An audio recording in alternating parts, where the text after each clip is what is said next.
You're welcome to We're Just Messages podcast. Of course, I am Mike. What's happening? It's Marcus. How you doing, my brother? I'm doing good, man. It's a beautiful Saturday morning, man. Yes, Everybody sir. My dog holding this thing down for my dog Mo. My dog Mo out of the country right now, living it up, man. Shout out my dog, man. Hope you make it back safe. living very lavishly. Yes, yes. Well deserved, well deserved. My dog work hard, man. What's been going on with you though, man? What's been going on lately? Man, I just been chilling. You know what I'm saying? Just working, just trying to get the physical and the mental right, and that's really just about it for me, man. And then everything else comes along with that. So whether it be financially, anything else, but other than that, everything's been good, bro. Everything just falls into place. Yep. It just everything just falls into place. All you got to do is just stay consistent and don't quit. Definitely. You feel like this is an interesting question. You feel like you have more losses in your life or wins? Oh man, damn. Woo. Yeah, we starting the pod off on some, Man. on a different type of frequency. Damn, I've never had that question asked to me, or have I ever heard that question? Have I ever had more ones?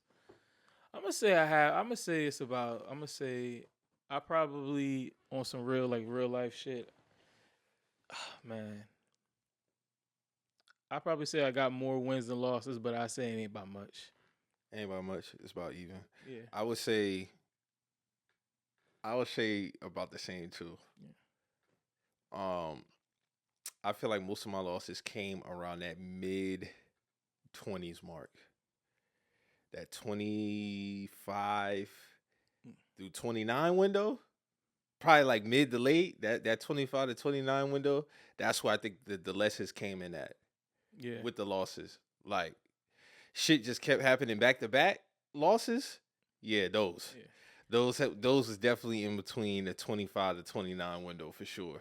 And then what those 20 those 29 those early 20s or 29 windows, a lot of those losses be self-inflicted. Some of them, So yeah. you know what I'm saying, so it'd be like, But they're needed at the same time too. yeah. And then some of them it's just being young and just going through. Basically you just gotta go through the motions of certain shit, bro.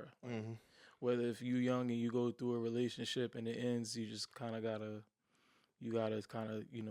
take that and go, or whether it be some shit where you may have, had a job and things didn't fall, Yeah. things didn't fall how you wanted. Everybody's definitely been through that. You know what I'm saying? Or it's just really it's some shit you just really just gotta go through in life to just know that, hey man, I gotta really prepare myself so when even if I do get in a situation, I know what to do, or shit, don't get in a situation at all again. So yeah, man, it's a lot of lessons to be learned on the road, but within all of that, man, you still gotta enjoy life, and you gotta sometimes some shit you do gotta think deep on, and then some shit you just really gotta take it for what the fuck it is. Because if you don't, that shit'll fucking kill you, dog. It'll definitely kill you. It'll break you. That shit'll kill you. So that shit'll definitely kill you. You know what I was thinking about something the other day, and I was like, man. The losses, it's not even so much about the wins and the losses tally. It's more so about like how much has weighed on your mental, on your life so far. Yeah. That's essentially why I asked the question, because, you see a lot of people, man, you just seem like you can't catch breaks. And we all been in those phases where you just can't seem like, I remember, what was this, around 2020, 2021? It was around 2021. I just had a bad month. Damn, I could not catch a fucking break. It seemed like every week something was happening that month. And then on the other side of it, not to get too spiritual or nothing, but whole time everything was good. Yeah, you just was tripping. In the moment you gonna trip. Yeah. Cause it's like, bro, what the fuck? And us as human beings, naturally, we don't like to take no losses. No, hell no. But sometimes the losses, you got that blessing on the other side. But you not even thinking about that because of the time frame. It's like, okay, how much time do I got to fix this problem? How can I chop this down? Because I'm not trying to have this shit linger over my. That's what it be. You don't want this shit lingering over your head. It's in the back of your mind. You going to work. You probably dealing with a girl at the time. You probably dealing with family, whatever the case may be. Whole time you got this shit in the back of your mind, like, bro, when the shit gonna be over with? Yeah. Then boom, something else come. You be like, bro, what the fuck, bro? Man, when it happens back to back, you just be like, shit, dog, what the fuck? Like, man. Is that when you just sit back and just roll one? Yeah, because at this point, it's just like, bro, I done had them times where, like, shit happened, and then you'll just be sitting down, and you'll just sit there and just be like,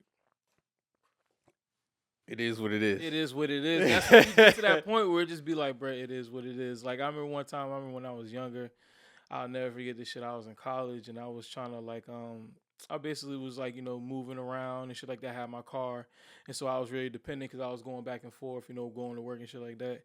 Man, and then, like, I just remember on that day, like, I was just about to go because I needed to work this week to go get some money because I had something to do next week. Yeah. And my car shut down on me, dog. And I'm talking about my car shut down on me in the parking lot. I'm just sitting there like, bruh, I needed this because I had to call out. Them car problems really be it. Dog, them shit. And it's so inconvenient. It don't matter what it is. It don't matter what it is, how much you up by, whatever. It's just inconvenient. It's inconvenient as fuck. Man, and then the fact is not only is it inconvenient, it's the fact of like, bruh, this is my means. You know what I'm saying? Don't let it be the summertime. Don't let it be that's when the shit always hit me. Like in my experiences, car troubles always hit me in the summertime. Yeah, summertime because I think that's the like the time where people know like, all right, this is when this bitch about to be moving. So I don't know what it is, dog. It's yeah, I feel a car might work a little extra harder in the summertime. Yeah, it definitely works. You going way more places in the summertime. When it's the wintertime, that bitch really in park unless you unless you commuting to work or you going. It's not really too much stress on your engine either. No, you're not doing. You ain't gotta run no AC like that in the fall, winter like that. You gotta do shit. But when you in the summertime, yeah, your bitch moving. I guess that's why. I don't know, but I guess that's the only theory I could come up with. But man, is them be inconveniences. Of course, you might have been work. You might have been thought you were caught up on some bills or some shit like that, and then. Whoop, you know what I'm saying? You got a unexpected expense come up. Unexpected expense come up, or sometimes what's a big inconvenience on the car though? Yeah. But you gotta get it at that time. Yeah. Tires, and them shits cost. They cost, but you gotta get them. You can't go nowhere without no tires. No, you gotta get the tires. You gotta get it. So like you said, you could be caught up on something. Now you gotta dip back in because my fucking tire fucked up. Yeah, and then that's when you start falling into other shit. Like, okay, instead of paying that shit out of pocket, shit, let me go apply for a Firestone card, put the shit on the car. Because I've definitely done that before. Yeah, definitely. You know what I'm saying? Because sometimes that shit be. You just don't be real. You don't got it. I don't got that, boy. Like, I got 500, but y'all niggas want a band right now? I'm not. And then, in fact, you could even have the band. It's like, I ain't trying to get my band to y'all niggas, dog. I'll give you 300 right now. Then we'll play it how we play or go forward. Me of that Jack is Funny skit. That shit is bro, hilarious. Fuck that, boy. Your car fucked up. But I think just overall, as far as the wins and losses, I think, it also builds up your, your armor. Mm-hmm. You get what I'm saying? Like, you take one hit, you absorb it for whatever time, then you take the next hit, that one comes and gets absorbed a little bit faster, then on and on and on. Your armor just gets a little bit stronger. I think it's a blessing in disguise because, again, whether you believe in God or not, or whoever you pray to or not, having that faith is real, bro. You got to have it because you know what I always end up doing at the end? I end up laughing. I always end up laughing, but like, damn, like, whole time I was tripping. And whole time, man upstairs was just like, bro, you good. I got you. Sure. But in the moment, you always going to trip. But you got to sit back and you just be like, you know what? I'm going to relax. Yeah. It ain't as bad as what you make it because I know it's cliche, but there's always somebody doing worse. Always somebody doing worse than you and whatever it is you may be going through. It's going to be bad. It's okay to be in your feelings at the moment, but not letting it trickle over and spill out, have you crash out type shit. Yeah. Because I always end up laughing like, damn, dog, like you had me. But, I'm tripping. But you got to learn to just take the hits in stride, basically. Mm-hmm. You got to learn to take them shits, bro, because and just try to remain consistent. It's not so much as just looking for the losses. It's more so like prepping your mental for if something happens. Yeah. It's not about just walking around on eggshells like, oh, shit, waiting for another loss. It's like, no, like, God forbid something happen. I know how to handle it. going forward. You ever had the same loss twice? Like, you had that may be self-inflicted or was out of your control. Yeah, definitely. I've had something happen to me, or I do something, 2 times, Second time's like, all right, bro, like, I'm tripping. I'm tripping. Second time is like, if it's self inflicted, then it's like, all right, man, I'm bullshitting around. Cause sometimes, people just, motherfuckers just do shit. They be like, fuck it, I'm just gonna do this shit again. Even though you weren't supposed to do this shit, I'm just gonna do it again. Fuck it. right. So, and then it'd be like, damn, then you look back and you be like, bro, I shouldn't have done that. I shouldn't have done that. You gotta keep your sometimes you just gotta sit back and just like, chill on it or whatever. And then sometimes when things are or out of your control, the only thing you can do is just shit, man, try my best to plan better. But even if things are out of your control, it's really just all about how you it's about how you plan this shit. Like if things go out of control, like you said, you gotta have something to kind of guide yourself through this shit. So if something happens, you'd be like, all right, it's not the end of the world. If it happened to me before, I know how to maneuver out of this now. You know what I'm saying? So the second time, if it's something that's not self-inflicted, you could always be like, you know what? I've dealt with this before. It's not going to kill me. It's not the the end of the world because I'm still here now. You know what I'm saying? So you just gotta kind of look at it through that perspective. You can't look at it through the same lens that you was on the first time around. You got to look at it different. You got to be like, all right, this happened to me the first time. All right, I know if this happened again. How can I? Yeah, I'm prepped now. I'm prepped for it now. You know what I'm saying? So if it do happen, yeah, I got to deal with this. I got to deal with this. I might take a hit, but fuck it. I've dealt with it before. We got a plan in motion just in case shit go left, and we'll just, move with that. My self-inflicted losses have been from rushing. That's Always. what I noticed in my life. I had a funny. It wasn't so much a loss, but it was a funny ass lesson, and definitely a waste of time. Waste of time I can't get back. So one morning, like my smoke detector is going off in the living room or whatever, right? I don't take that noise. I can't take that shit. Like I go change the batteries out immediately. So me not thinking I didn't have, because they got the different like V9 battery, whatever the shit is. Yeah. So I go to Walmart and go get the V9 batteries. Get my ladder. I go up there, pop it open. Them shits are AA. Whole time I got AA batteries in my cabinet. You ain't bothered to even go up there and check. I didn't even go up there bother to check because I assumed that they were V9. They were all V9 like the rest of them. But the main one in the living room take AA fucking batteries. Rushing. Yeah. Most of my losses in life I came from rush. I might have paid for something more that I didn't have to when I could have went over there. And one thing my mom always told me, and this is kind of like always been me because I'm the type of person, whatever it is, if it's available, go ahead and get it. But you can't always do that. My mom always told me, don't buy the first thing you see. Yeah. Shop around, compare, go get it. Sometimes in my life, what I've been like, man, it's right here. I don't care. Fuck it. Whole time I go back and look, damn, I could have got this shit for $50, $60, even $100 less. So most of my losses had definitely came from rushing, bruh. That's the same. Rushing, either I end up even hurting myself, spending money that I didn't need. Those would be the main two, or wasting time going somewhere I didn't have to go, where I could have went right here and gone and got the shit. And I listen. You know what I'm saying? Because I just want to hurry up and get it done. Yeah. But when you rush, you could create more problems, or it's just time and money wasted. Mine's is definitely rushing and rushing and impulse. Sometimes I gotta impulsive actions. Sometimes I got impulsive actions, and so I just like, fuck it, let's go, let's do it. Let's do it. Let's just do this shit. Let's go. Like fuck it, we're gonna do this shit right now. Let's go. I have impulsive actions sometimes, and that and being impatient are the two main things that have definitely, were all of my losses. Oh yeah, definitely impatience. Impatience, because like I'm the same. I'm just like you, dog. Like if I mean, we both June Gemini. Yeah, so it's like if it's right, I want that. Fuck that, nigga. I'm gonna get that shit. Fuck that. Like, let's go buy it right now. Buy it right now. And then it'll be like, all right, I think about it. Like, man, maybe I shouldn't have. But then I'm like, you know what? Sometimes, it's already made up in my mind. Like, bro, I don't give a fuck. I don't give a fuck how much this shit costs. If it's right, if I got a limit, and fuck it. You know what I'm saying? Especially if it's something I need fixed immediately. Oh yeah, I'm just like, I'm going for the first go around. My TV blacked out on me last week, right? So I had to I had to go get a new TV. I'm shitting because I already had that TV was barely 6 months old. Damn. I go to Best Buy, right? Yeah. Like, yo, what's the best Sony TV y'all got? Because at this point, I got another LG, but that one, I'm like, I learned my lesson of not doing back to back. Let me just try something different because I never had a Sony, so I was like, let me go. I went ahead, I got the Sony.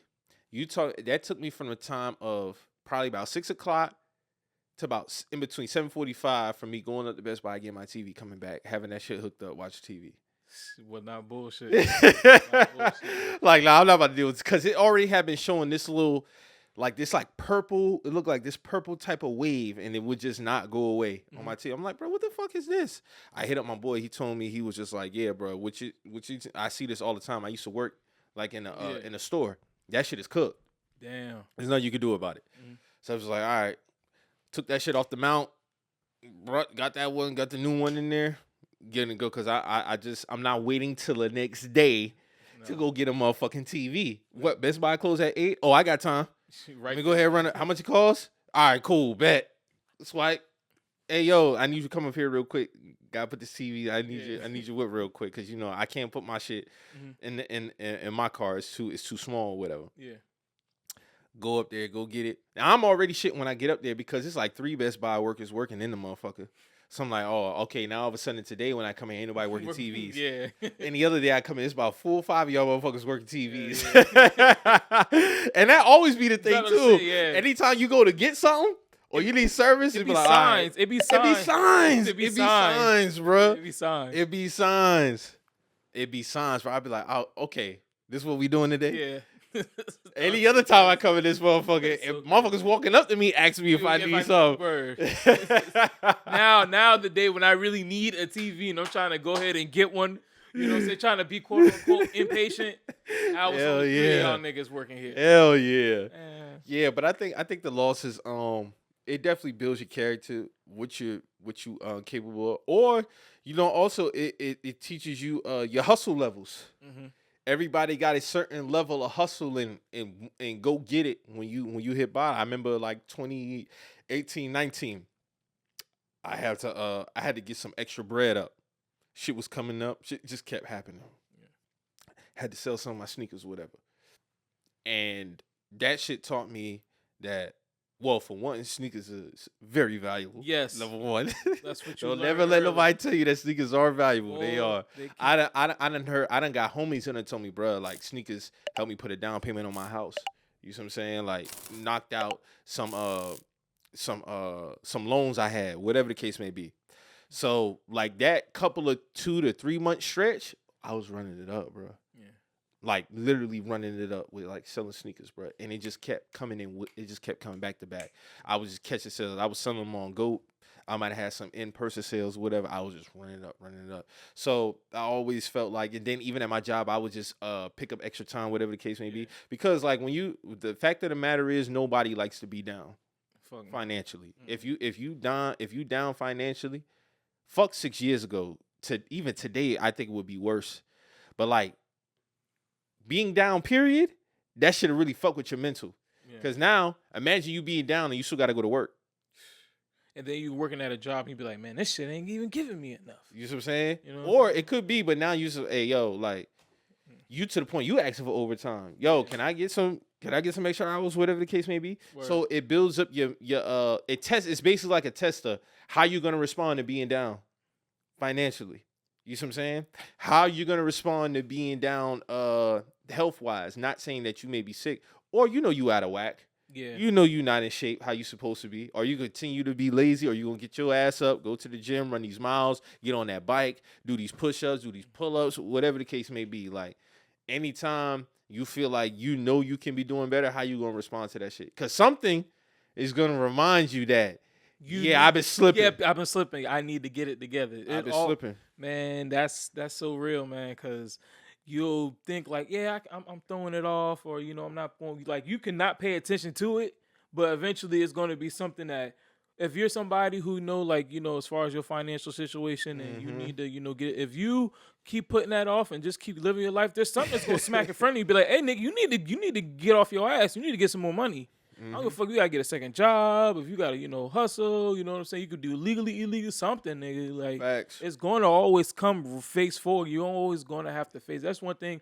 When I have children, I'm gonna tell them like, dog, it's better to just face shit right now than wait till for it, because if you sit there and wait gonna for linger. it's gonna linger, up. and it's always gonna smack you at the most inconvenient time. Most gonna smack you at the most inconvenient time. Don't fuck around. You probably got some tread on your tires or whatever the case may be. You gotta get that shit fixed. Then all of a sudden now you might hit an unexpected bump and that tread gave way. When you should have went ahead and now it's gonna cost you more because you probably fucked up the brake pad, or rotor, whatever the case may be, the rim. Yeah. Whatever the case may be, you might have fucked some shit up, but take care of what you need to take care of first, then have your fun later. Yeah. That's one of the biggest things. Like my grandfather used to tell me, he said, man, I used to he said I always used to save 75 cents to live off a quarter. That was just always his mental. My grandfather always been like that. Me, I'm not doing that specifically, but I'm a save. Yeah, I'm a save, but I'm a have fun with my money too in ways that I like. But him telling me that always stuck with me because I see how it has affected his life in a positive way. Like my grandfather never really had no financial worries because of that mental that he carried.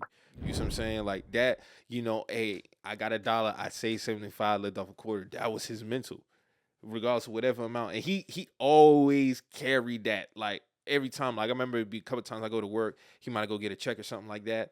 And then my grandfather, if he spent money like outside of bills, it was mainly more so for like family members. I can't remember a time really when my grandfather ever really like spent something on himself as far as like a vice.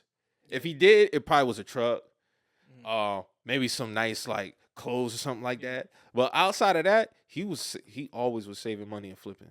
That was just his thing, and his thing was made more so like real estate, shit like that. But saving money, my grandfather gonna save some money, bro, and he always gonna take care of some issues first before he go do something else. His biggest thing, and he kind of like I kind of get that from him as far as I remember one time we had a fence that was broken, and I promise you he might have went up to Home Depot, got what the fuck he needed, came back and got that shit done in like 2-3 hours. This fresh off the wake up. This fresh off the wake up, ran up there Home Depot. I might have been like 11, 12 at the time. Came back, we was outside showing how to fix it. Like, yeah, so that's some of that is where I get that from, bro. It's like when you take care of what you need to take care of first, that shit won't linger in the long run because, boy, like you said, that shit will come back to hurt you in the long run, bro. Definitely. And you gonna be like, what the fuck? You in the middle having a good time too. Always. That's what I said. The most inconvenience. Most inconvenient time, bro. Most inconvenient time. You in the middle having a grand old time. Definitely. Oh no, can't do that. I remember one time I was well, that's for something. I don't think that's really for like as far as this topic.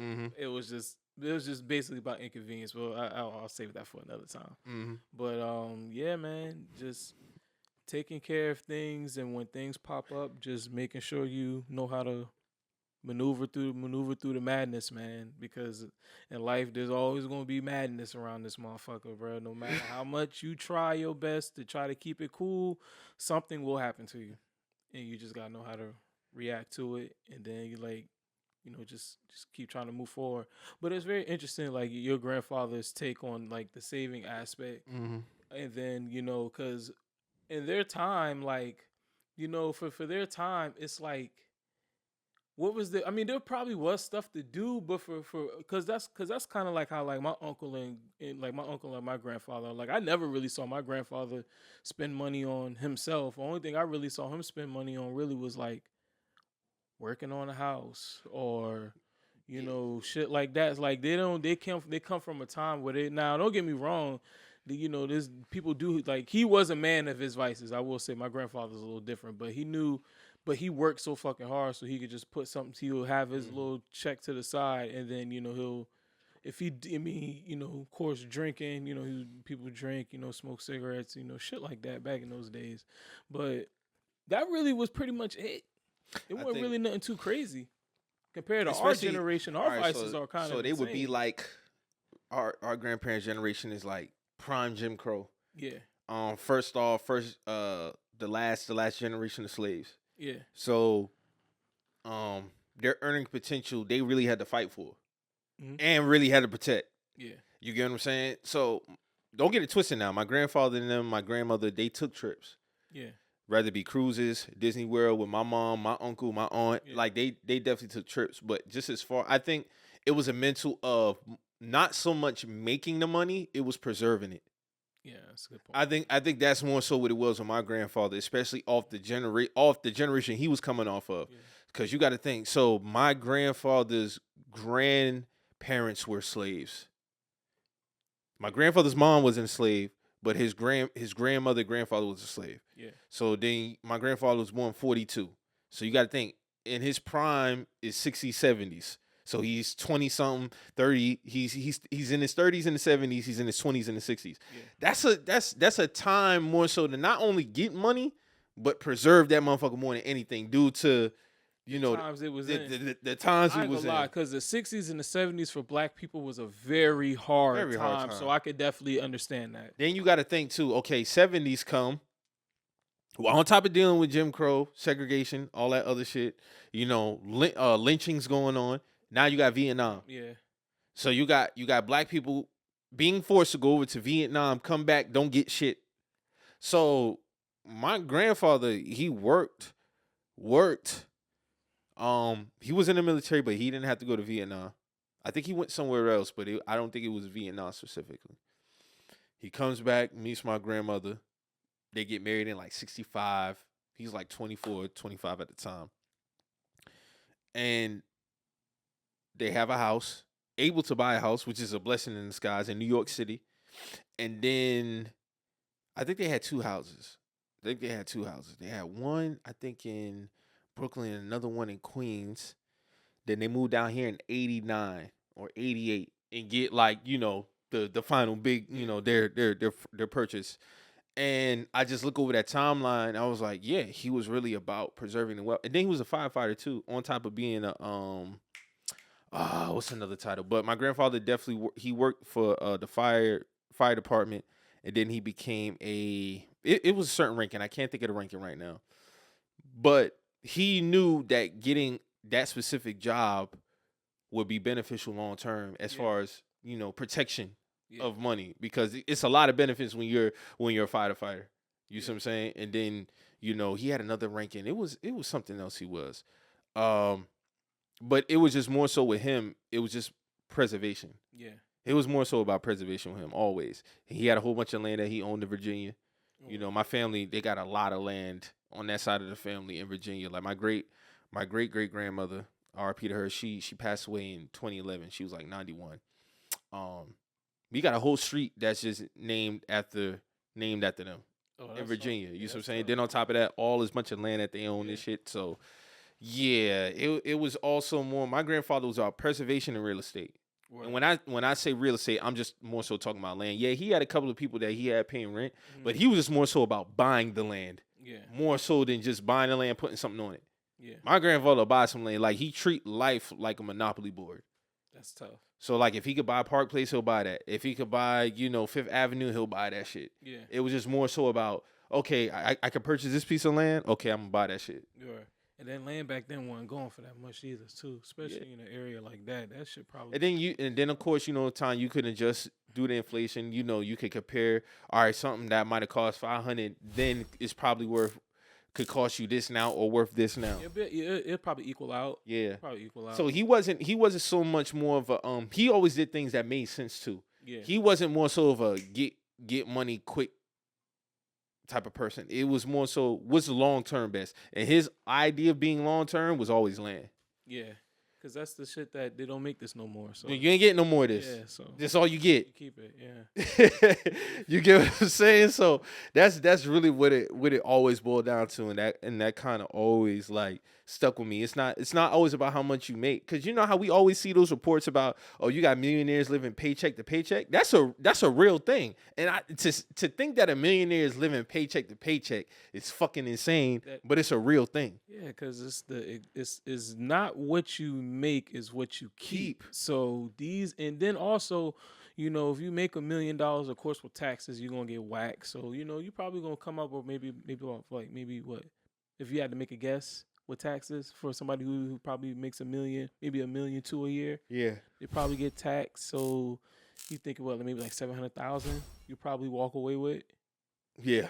So if you're a person, Maybe a little less. maybe 620. yeah. 640. So if you're somebody who lives, you know, if you you know got a millionaire lifestyle, but you making only after everything is done with, you making only 600,000, you always gonna be Chasing. You know what I'm saying? You're always gonna be chasing. So I think people. But unfortunately, what happens is when people earn more money, they increase their expenses. Yeah, everything goes up. What is it when it really should be? Some things can go up, but the major things need to stay down. You want to keep your expenses down. Yeah, the major things should stay down. Your mortgage, where you live, that should stay down. If you quote unquote, you know, become a millionaire right now, would you just go and be like, you know what, buy two houses? Yeah, I'm gonna go and just buy me another 300,000 house, you know, right around the corner. Like, no, you're not gonna do that. You're gonna chill right here, and then when it's that time when you feel like okay, things I comfortably can do that.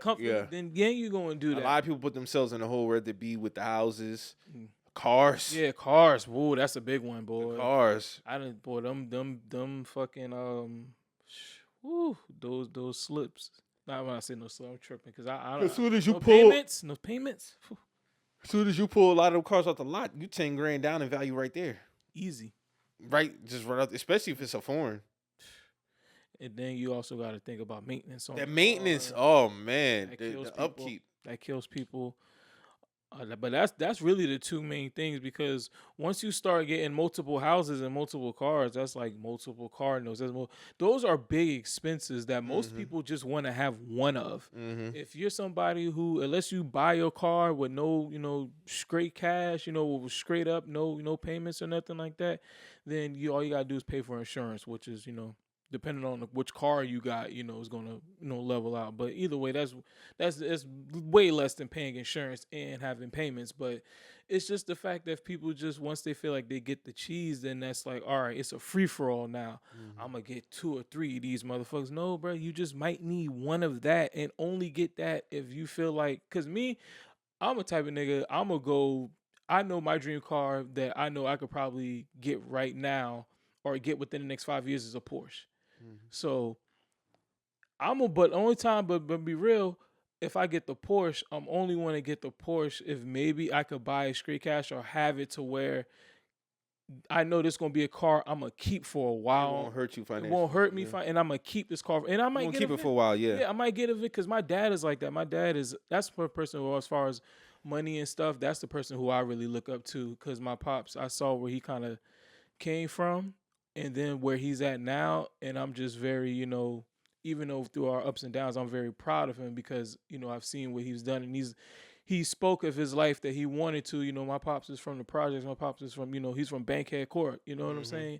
And he grew up in the, you know, late 70s, 80s. So he, you know, I remember my dad used to always tell me he used to go look at, you know, the Macy's catalog and look at the polo section, and this is the shit he used to aspire to wear and wanna be, just the lifestyle of just coming from just getting out the ghetto and trying to do something major. So when I see, you know, his situation, kind of like how your grandfather is, my dad's kind of like the same way, but my dad is he's a kind of a, you know, he does splurge, but he also has like really good taste. So my dad knows how to get things for, like, that's what I think where I get a lot of that shit from, just knowing how to find things for the low, and, you know, just really molding his life how he wanted to. My dad got a nice house, a crib in Raleigh, you know, got his, you know, vintage car, regular car, truck, you know what I'm saying? He just got a great, you know, and it's just, you know, proper planning too, and knowing that things don't come overnight. You know what I'm saying? Cause definitely don't. Hell no. It don't come overnight. And then I know gotta work. With social media and things like that, people might look at other people and be like, damn, how the fuck this nigga, or damn, this girl getting all this. And it's like, you just gotta run your race. You don't even know how long that person been working to be able to afford this. And also, everybody has their thing. Yeah. So, you know, somebody might see, oh yeah, you know, well, how you know they don't only spend their money? Because everybody knows I'm not a jewelry person. I don't wear designer. Yeah. I'm gonna get sneakers. And I'm a fuck with Ralph. That's my main 2 things. So it's always about balance too. Yeah. So if you're able to take care of what you're supposed to take care of, bills, light bill, whatever case may be, then at that point, your money is your money. You can do whatever you want with it. Yeah. You can still be smart within that as well, but there's nothing wrong with spending money on the things that you like. People are warranted to aspire to have nice things. Yeah. Whatever your nice thing is, you should be able to buy your nice thing. You don't want to get into a point where you're doing it because you're trying to do it for others or you're trying to keep up.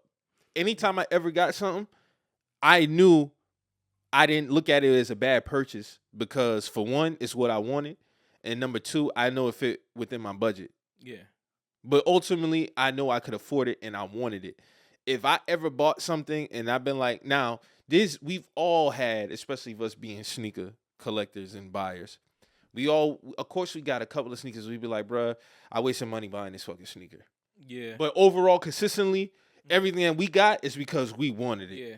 Like, I always say, LeBron 9s didn't age well at all. But at the time, boy, we loved the fucking LeBron 9. Man, we loved the fucking LeBron 9. But through time, I just was like, yeah, this shit didn't age well. I got to move it. Yeah, and also, as you get older, things, your taste may change. So you'd be like, back in, I probably spend, maybe I overspend. But the foundation of you loving sneakers will never change. No, that'll never change. And that's the crazy thing is I was just thinking about that shit yesterday. I was like, this is just who I am as a person. Mm-hmm. Like, I don't think, I don't really got to like try. Yeah, you ain't got to lie to yourself. Yeah, I don't got to lie. I don't got to try to do this anymore. It's just, I'm just going to do this I'm shit. going to just do it. I'm going to just do this shit regardless. Like, I'm going to just, because, back then I always, be thinking like, damn, man. Because even when y'all had that, they had a little sneaker thread on Twitter just earlier. And I was man, I wish this is a lot of shit. I just thinking to myself, man, I wish I would have kept that shit, So now it's just like, I've been especially now today we're in a position where you can go back and get that shit. Yeah, go back and get it. And now I'm just thinking in the perspective of like, because back then it's like, damn, bro, you don't know if you're gonna get them shit again. You don't know if depending on the sneaker. Yeah, depending on the sneaker, they might be taxing. But now it's just like, bro. And then I never was a hype person anyway, so facts. You just get what you like, and then I'm just getting what I like, and I'm just gonna keep this stuff from now on because I do see the value as I get older in certain pieces, and having things, especially in clothing too. Yeah, and my dad was another person my dad is a huge Ralph Lauren connoisseur, so like chulo head. My dad is so true to the core with this shit. My dad don't buy none of his polo stitched. I mean, he don't buy none of his polo iron on. All his polo is stitched. All his polo is stitched. You know how they got the iron on polo? My dad don't do that. Like no iron ons. Everything is stitched. He's that, my dad's been wearing Ralph since the 80s. So he's been on this shit forever. And my dad, he has pieces even to this day that are like, oh shit. Like my dad had my dad pulled out still from back then. Like I'll never forget this shit. I went to go out to went out to a club and I had these True Blue 3s. And I was like, damn, I like my shirt, but I don't really know. So then my homeboy was like, he was like, man, looking at it, he was like, man, that shit go. I was like, I don't know. So then my dad was like, he looked at it, he's like, that's what you trying to match it with? I was like, yeah. Went upstairs, went to his closet. My dad pulled out a terry cloth blue that go exactly with the True Blues with the red horse, man. I'm like, bro, bro, I ain't never seen this shit before. It's like, yeah, man, this is some, something from like maybe like, early 2000s. Like he pulled that shit right out the closet and gave that shit right to me, dog. Like on some real shit. My nigga Tyler can vouch for that shit in VAR. Mm-hmm. But like that's when I kind of knew like, all right, buying things is one thing, but buying things that that you can keep and preserve and hold value, and you can hold these like, dog, my dad be wearing shit from like 20 years ago still. My dad still got Ralph Lauren rain jackets from 20 years ago. That's fire shit. You know what I'm saying? And that shit got value.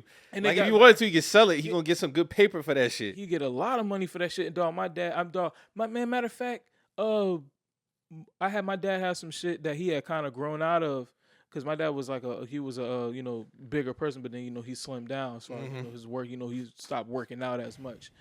And shit, I ain't gonna lie, bro. I gave that shit some of my partners, and this shit is like 20-year piece type shit. You know what I'm saying? One of my homeboys get that shit to him. He was like, bro, this shit's still crisp. And that's when I think that's where I'm. You get what you're gonna get your money's worth when you buy Ralph. it's going to last. The quality is immaculate. It's immaculate, and I don't care. People could go designer, Amiri, all this other, I'm cool certain on that. Gucci, certain shit like that. Some of them like I like I like Margiela. Mm-hmm. I like certain things. Prada, Prada's always cool. Certain things, but I don't really get down with a lot of I don't really get down with a lot of that shit. So for me to to see Ralph Lauren and basically get my first piece I was in 7th grade. My dad blessed me with like my first real piece, and I just been rocking that shit. So we getting off on a tangent, but just no, you good. it's just the fact of things holding value. You know what I'm saying? Mm-hmm. When you want to purchase something, that you feel like, damn, 10 years down the line, that's when it comes to fashion and having style, because I feel like style is kind of timeless. Like I remember I seen you with the Bulls jackets, that 50th anniversary shit. Like that shit was gas. Yeah, like all them NBA shit's season. gas, but those jackets, you could wear those for a lifetime. You could wear certain things you are just good for, for the right now, and then certain things. But that's what, like I said, having fashion and then having style. Because when you have style, that shit it kind of resonates through the test. It's not me having a beef with designer. I don't see the value in buying certain pieces for that dollar amount. Like I never was a LV person. I never was a Gucci person. It's just a preference thing. Like I feel like the name is not gonna give you the style. Yeah. You got to make the style the style. You get what I'm saying? Yeah. You got to be able to put that shit on. So regardless of what you wearing, it don't matter. I think, just because it may be Dior or Gucci or LV, niggas think they getting off. And they may be in certain pieces, but the name is never going to make it. The name is never going to make it. You got to make the shit yourself. But all in all, though, man, I think as you go through life and you get older, you definitely know how to, you know how to handle wins. Yeah. You know how to handle losses, because as quick as you can get a win, that shit could become a loss if you don't know how to handle it. Mm-hmm. That's another big thing. You could get a win, and then you just get, out of body, and that shit could turn into a loss real quick. So you got to learn how to not only handle losses, but handle the wins too. Yeah, because you don't want your win to be short lived. You want to preserve that too. Yeah, but you get caught up in the moment thinking, oh, this win can happen again. Nah, get another one. Because ain't no telling when this one gonna come around again. It's like betting. You get what I'm saying? It sounds like betting. Essentially, yeah. Yeah. Now you should be able to enjoy them too, mm-hmm. but you don't want to get too big headed to a point where it's like, oh shit, I'm gonna just continue to win, which you may be, but you want to stay grounded as well. Yeah. Because you don't want niggas. We done seen it in all levels. A nigga take a win, turn that shit to an L. Quickly. Yeah. You get what I'm saying? So you got to know how to respond to wins and losses ultimately. Mm-hmm. Definitely. So just to transition to the next topic, so Billboard debuted their top 10 rap albums of all time. I'm gonna go through the top 10 and then count down to one. So at number 10 we got Slick Rick, The Great Adventures of Slick Rick. Number 9, Jay-Z, Blueprint. Eric B, Rakim, Paid in Full. Snoop Dogg, Doggy Style at number 7. Number 6, Tupac, All Eyes on Me. Number 5, Notorious B.I.G., Life After Death. Number 4, Outkast, Aquemini. Number 3, Lauryn Hill, The Miseducation of Lauryn Hill. Number 2, Dr. Dre, The Chronic. Number 1, Nas, Illmatic. So I'm not even the grouping makes sense as far as the top 10. I'm not, if you had to do, because ultimately it's kind of hard. Like I always say, it's kind of hard to do these lists because music is subjective at the end of the day. I don't know specifically what the criteria was, but if somebody was to ask me if you think a consensus top 10, what you think it would be, 8 of these would have been on this list. Yeah, I was about to say the same thing. Well, I'm definitely would do some shuffling around. Yeah, pretty much. The only thing the only one I probably wouldn't put on here is I love Slick Rick, but I just wouldn't put Slick Rick album on there. Me personally, I would probably have something else on. Not to say it's not not a classic, because it is a classic, but I wouldn't have put it in, to me, in hip hop top 10. Just me personally, I would have probably. Yeah, I sent it to you so you could look at it, but I probably would have went somewhere else. Hold on. Yeah, The Great Adventures of Slick Rick probably wouldn't make my top 10. I'm gonna be real. Everything else is like certified classics. They're timeless, so you can't be mad at this. Number 1 for me is Jay-Z, Blueprint. Yeah. I'm definitely putting My Beautiful Dark Twisted Fantasy up in this top 10. I'm putting it at 2. Yeah. Lauryn Hill is always gonna crack the top 5 as far as these lists. She got number 1 album of all time, period, with Apple Music's top 100 list. Mm-hmm. So her coming in the top 10, I'm not surprised at this top 5. Illmatic, I've always heard since I was a kid till now that's kind of like the one for a lot of people. Yeah. Illmatic. I'm never mad at Illmatic being in the top 3 Me of either. rap albums of all time. It seems like that is the consensus. Mm-hmm.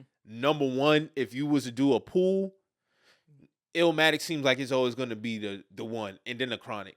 Yeah, that's always going to be like. I guess for those times, those were really just like the most impactful albums. I guess because that's probably the most impactful album. And the crazy thing about from my uncle, because he was born 74. Yeah, Illmatic wasn't really highly revered like that when it first came out.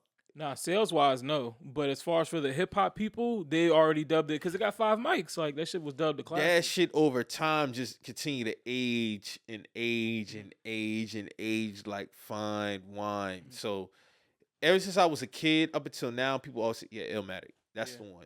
That's the number one. So I can't really be mad at it. I remember, speaking of Illmatic, I remember when BET, they used to do this thing where they would have like an artist come on. I forgot. It was like my top 25 countdown, where like an artist would basically, say they favorite, hip hop videos of all time. I remember Ludacris was on there, and it was like some other people, and every time, Ain't Hard to Tell was always on every single person's list of their top 25 videos. That's the first time I ever seen Ain't Hard to Tell. That's the first time I ever saw Nas. Like I didn't like when it came to hip hop music.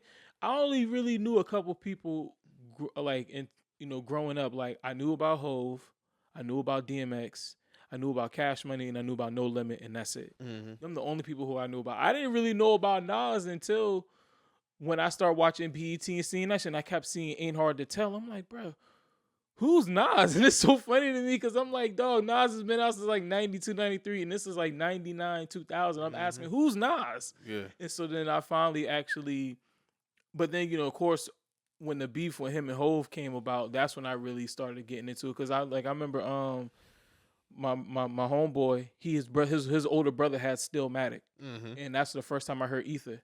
We came over his house and he had the CD and he was like, he was about to play the shit. And so the nigga played that shit and we sat there and listened to it. I'm like, I think that's the first track out the gate. Hell yeah. I was like, and I was a Jay-Z fan. I was younger. I was a Money Cash. I was a Jay-Z fan. Hard Knock Life. Yeah, you had H to the Izzo. I was a Jay-Z fan back then. So when I heard that, I was like, oh shit, this nigga getting that whole. So. That 2001 was a big year. Now, granted, Stillmatic came out December 01, but it ended the year on a bang. Yeah. Because you got to think, Hov was running 01, Yeah.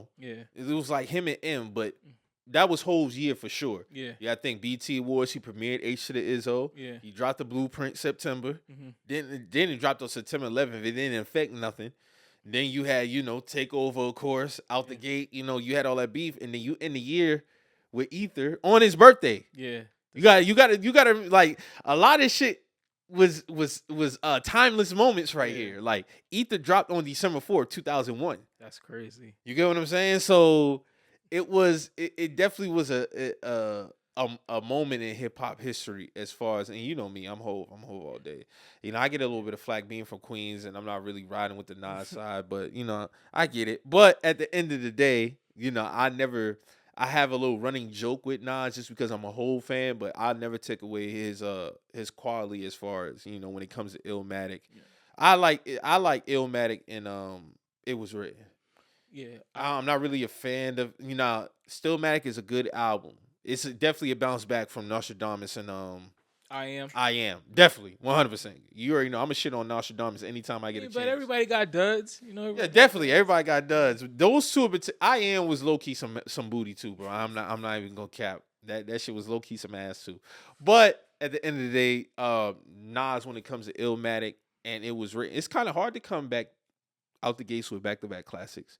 It's hard to do that. A lot of people don't do that. Like Kanye has done it, Hov has done it. Nas, he has done it. Big did it. It was short-lived. Pac did it. It's not a lot of rappers that can say they came out the gates with back-to-back classics. Wayne is the GOAT. He didn't come out the gates with back-to-back classics. Good debut. Yeah. Good follow-up, but he didn't come out the gates with back-to-back classics. So it's hard. Drake, he didn't do it. You know, so it's hard pressed to come out the gates with back to back classics. So for Nas to do that, you know, especially in that time where you had some heavy hitters, you know, just last week we was talking about when Death Row was wrecking shit. Yeah. You know, you had Bad Boy, they was killing, you know, you had him caught up, you know, just real raw street perspective dude. Like, you know, I'm not really trying to be commercial and none of that. Like, I'm just coming to you straight raw raps, you know, you're gonna feel these metaphors, you're gonna feel these bars, and he was able to do that. Yeah, young nigga ghetto poetry. Man, Nas was 19 when he made Illmatic. That's crazy. And you realize back in those days, there was a lot of dudes who were super young. Super young when you look back at it. Yeah. That's why, you know, the running thing with Hove being 26 when his debut come out, that's kind of looked at as old because rap is such a young man's sport. But you know, Hove essentially he was still young. It's just like for the age, it looked like he was supposed to be in his prime. Yeah. You think about 26, it'll be like, okay, you supposed to probably be like 3 hours in. Yeah, 5 years. Something like that. Yeah. Cause like when Big debuted, he was what, 23, 22? Yeah, like if you look at everybody mostly on this list, everybody on this list mostly is under 25. If you're talking about they like, I don't think because Outkast started. They're probably at maybe 23, 24 when they made Aquemini. Life After Death, Big is about. Aquemini was 96. Yeah, so they Or probably 98. 96. No, 96 ATLiens. It's probably it got to be like 97, 98. It is 98. So, that's So it's like 27, 26. 26, 27. Okay, all right. So That's like their third album. Yeah, that's like, but they got classics, you know, Mhm. ATLiens, Aquemini, you know, Southern Playlist, Cali Music. Yeah, so they came out the gates with back to back. Yeah, they came out the gates. To be real, they got 4 straight. Classics, yeah. 4 straight. Out the gate, 4 straight. You get what I'm saying? So hard pressed. But yeah, you're right. Most like, of course, you know, Pac was like what 24 when he made All Eyes on Me, 25. All Eyes on Me, he was 24. 24. Okay, Doggy Style Snoop was like only 21. 21, 22. Yeah, he Yeah, was facts. Young as shit. Eric B and Rakim, I really don't. I'm assuming they probably was young because that's their first album. I'm assuming, of course, you know, Cole was over that. Lauryn Hill probably was like what? Rich Education and Lauryn Hill, she probably was 27, 28. Okay, so that's probably out of these 10. Yeah, and Hov, because Hov was 31 when he made Blueprint. Yeah. You get what I'm saying? Dr. And that's considered his prime. Yeah. You get what I'm saying? Like that's prime. Like, you know, that was the one that really solidified Hov as a all-time great. Yeah. He had classics prior, Yeah. but everybody recognized either Reasonable Doubt or Blueprint as his crown jewel. Yeah. But I think in the timeline of his career, when Blueprint come out, you thinking somebody who's 31, you're thinking of somebody in rap who probably like on the tip. Nah, He's still that was his peak. Yeah. For me, in my opinion, his peak lyrical ability, making songs, all that shit. Yeah, that he was an overall 99. Yes. When he got the Blueprint. Yes. He mastered. He know how to make the radio hit. He knew how to make the song for, you know. Bro, I was just looking at that album run the other day, and I'm like, bro, what the fuck? What is this? Like, this is from track 1 to all the way down to what's it? You got Girls Good Girls Part 2. Like, even before you got Lyrical Exercise. My Mama Loves Nigga, that's 14 straight tracks of just venom. The only song I probably don't like on Blueprint is that maybe that nigga. That's probably the only song I really don't like on that song. That's probably You're bugging. That shit is flame. No, that's probably the only song I really don't like. You talk about Jigga That Nigga. Jigga That Nigga. That's probably the only song I really don't like on that shit. Yeah. I'm gonna be honest with you. That shit flawless though. That's my shit. I probably say my favorite track on it probably is between Never Change. Oh man. And All I Need. Yeah, All I Need. That's probably Ever Change and All I Need probably my favorite. My favorite is Heart of the City though. Yeah. My favorites is definitely All I Need and Never Change. Let me go to Illmatic. Let me give Nas some love, man. Represent probably my favorite. So you got the Genesis out the gate. Yeah. New York State of Mind. Class. That beat is amazing. Yeah. Life's a Bitch. The World is Yours. Halftime. Memory Lane. Yeah. One Love. That's one of my favorites. One Time for Your Mind. Represent. It ain't hard to tell. The only song I don't really like on that is maybe One Time for Your Mind. Really like that, but everything else is. I mean, to end the album with It Ain't Hard to Tell is fire. It's so classic. So classic.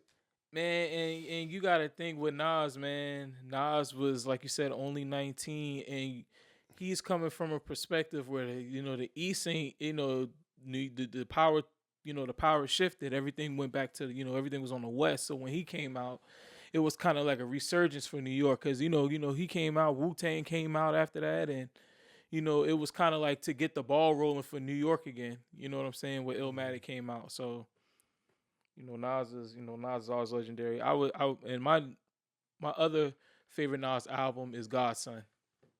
You like that? Man, I love Godson, bro. Godson, one of the hardest Nas albums ever. Last Real Nigga Alive. Y'all love that damn Man, record, that bro. song, man, you hating, bro. That shit so fire, bro. That shit so fire, dog. I ain't saying the shit ain't cool, but Man, you hating, dog. That shit hard. Blueprint 2, man. And I can lie, Blueprint 2 is gas. Yeah, don't get me wrong. Blueprint 2 is gas. You know, it is gas. But I didn't. Last Real Nigga Alive, I don't know, man. I just like the way how he kept that shit real. He kept that shit raw. Mhm. He talked about literally, you know, basically from the start point of his relationship to Jay-Z till the end of, you know, their relationship at that point. And, you know, I don't know, man. I like Blueprint 2 too because, you know, that second verse is always gonna be gonna be gas. I think with Slick Rick being on this list, I think they give Slick Rick because he really is like a pioneer. I just want to put the album up there because of his storytelling. Like Slick Rick is a great storyteller. He one of the best storytellers of all time in rap. But I don't think I would have put it at 10. Like I'm putting the Carter 2 up in that motherfucker. Definitely going up in the top 10. Like I said, My Beautiful Dark Twisted Fantasy. Kanye deserves to at least have one. Yeah, Kanye deserves in the top 10. Yeah, I would put out that first four. Yeah. You could pick one of the first four, whether it be College Dropout, Late Registration, Graduation, My Beautiful Dark Twisted Fantasy. Like one of those three. I mean, one of those four gotta be in the top 10 of all time rap albums. It gotta be. Yeah, I have to take. That's what I would take out Slick Rick and put. Not to say Slick Rick is a classic. College Dropout is better than The Great Adventures of Slick Rick. My Beautiful Dark Twisted Fantasy. I mean, Graduation and Late Registration are better than that album. All four are better. I'm sorry. Late Registration is a classic, bro. And I feel like that's a classic that people should deem more classic. I honestly think that's a lot of people's fate. Between Late Registration and Graduation, a lot of people revere Graduation for sure. But I think Late Registration I've seen, like even from when it first came out, I remember a dude, we used to always go to the computer lab. This motherfucker used to always pop in Late Registration in the computer and run that shit. Like, run it. I'm talking 05. This is our freshman year now. You got to think, it came out around Katrina. Yeah. So you got to think, like, when Late Registration came out, that didn't, at the time, it really didn't get the spotlight it deserved because you had all that shit going on with Katrina. Yeah. But for the rest of that school year, between that, Jeezy and Carter 2, that shit ran 05, 06. Yeah. Yeah, definitely Jeezy and the Carter too. Definitely. You get what I'm saying? Because Late Registration and lately, bro, like his music is just that shit timeless, bro. Like Late Registration is fucking amazing. Man, amazing. Graduation, fucking College Dropout, amazing. Like I was listening to 2 Words yesterday. Man. You're not getting no lyrical exercise like that. I haven't heard no lyrical exercise like that in a minute, bro. The cadence on that being 2 words is insane. Yes. For all the rappers. It was Freeway, Mos Def, and Kanye. Man, it's like when Ye Park come on that shit, you gotta rap that shit. You gotta rap that shit, dog. Hey, but Freeway did end that shit on a high note, though. But Ye, everybody got off. I can't really, if Ye verse definitely might been, but Mos Def came out that bitch blazing. He was smooth with he was smooth with it. Yeah, Mos Def always been nice, but yeah, definitely. But Kanye verse, you gotta rap that shit. You gotta rap that shit, bro. I remember when I was watching the Yeezus doc, and they got to that part where they was rapping that song when it was studio? I was like, bro, that's history right there, bro. That's history. But I gotta put a Kanye album in that top 10, bro. Yeah, me too. So what's your personal top 10? Like, what's your personal top 10 favorite albums? I had to sit down and do it. Blueprint number 1, number 2, My Beautiful Dark Twisted Fantasy. Just no order, just your 10. Them would be my top 2. But, all right, so 10, Carter 3. Okay.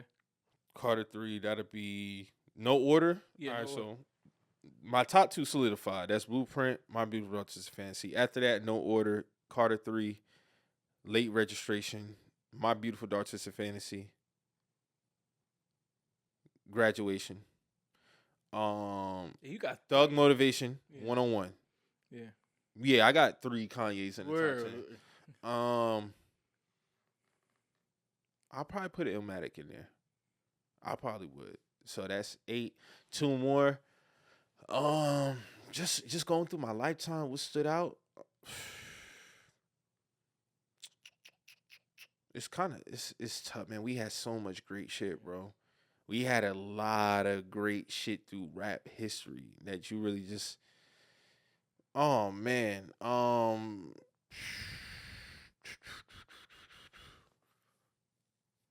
think. Oh man, I gotta put just for that.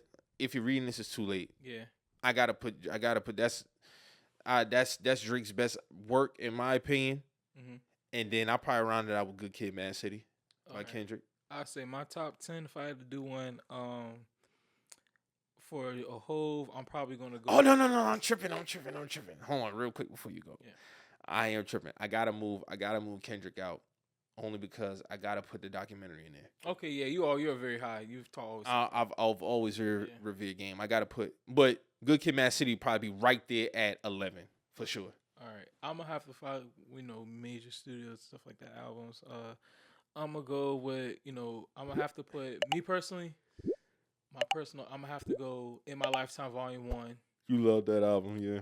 I'm gonna have to go with man. Get a little closer to the mic. I'm gonna pull have it closer to you. Late Registration.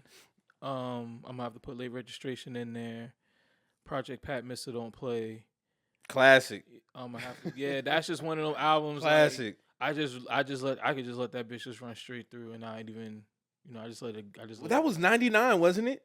Or Ghetto Green was 99. Ghetto Green was like 99. I think that's 2000. I think that's either 2000 or 2001. Mr. Don't Play is either 2000 or 2001. It's definitely after Ghetto Green. Yeah, it's after Getty Green. It's after that. Getty Green, my bad. Okay, that's 3. Carter 2, of course. That's the gotta have that in greatest there. Wayne. That's to me personally, that's the greatest rap album ever. But that's just my opinion. Let's see, that's 4 right there. I'm gonna have to probably put another Kanye in there. I'm probably gonna have to go.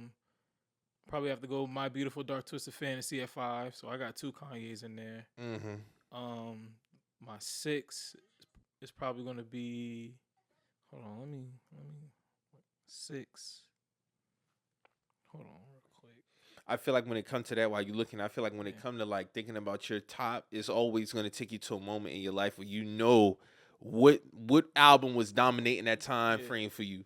Oh, my 7th is gonna be my 7th is probably gonna be oh man, it's between Teflon Don and Deeper Than Rap. Which one do I fuck with more? I'm gonna have to put Deeper Than Rap at 7. Cause I love Deeper Than Rap. That's his best album. I love Deeper Than Rap, bro. That's one. Teflon Don right there too. Yes, bro. Teflon Don. That's what I'm saying. It would be hard to do a top. You could probably do a top 20, but I would have to sit down and actually do it. Doing a 10 would be hard because everybody can't make the 10. But it's not a shot though. Yeah. Because everybody can't. If you actually had to put a number beside it, it would be hard to do. Yeah, okay. I'm gonna have to go. This is a group now. I'm gonna have to go 8. I'm gonna have to go Clips. Hell Hath No Fury. That's gonna be my 8th. As far as that's my 8th one. My 9th. Man, dang, I need 2. I need 2 more for man, that's hard. Damn, man, that's hard. Shit. I'm just going because I'm at 8 right now. Who would I put at my 9th? Just off the whim. Who would I put on my 9th? Off the whim, my 9th would probably be Young Dro, Best Thing Smoking. That'll be my 9th, and then off a whim, off 10th would probably be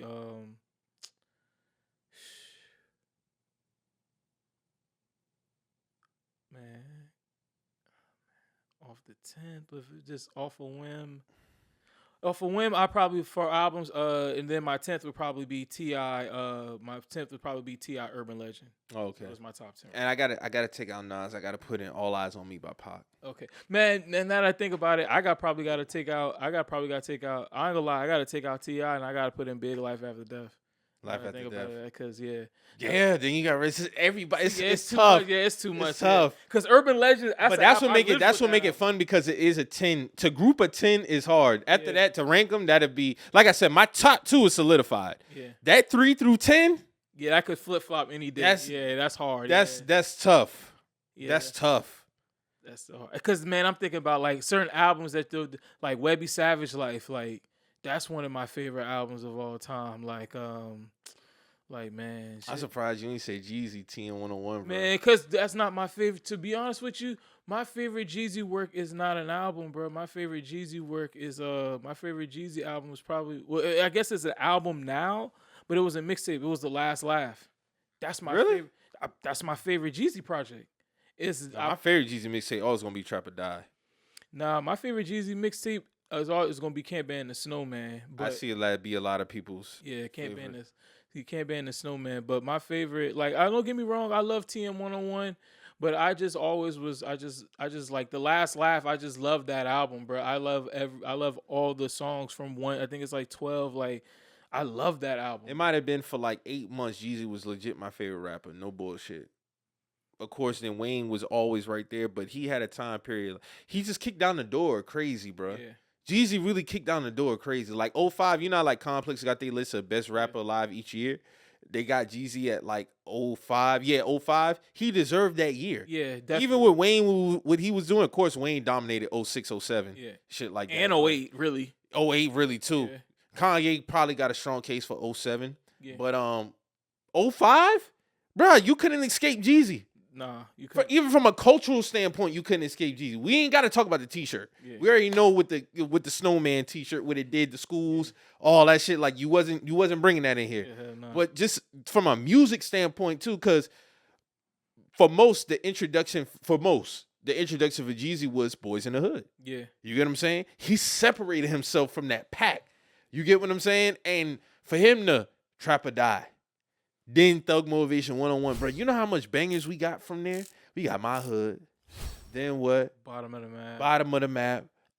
This shit with Hove. Get your Go Crazy. Go Crazy. Get your mind right. Bro, it's just that shit is just a timeless piece of work, bro. Off the heels of a legendary mixtape. Mm-hmm. That mixtape changed the game. Yeah, that was one of the ones that was the mixtape that literally changed the rap game, bro. It broke through. It broke through. That's one of the ones that broke through, like, you know, actually mainstream. Like, this is one of those mixtapes where you could fuck around and probably see that shit at FYE.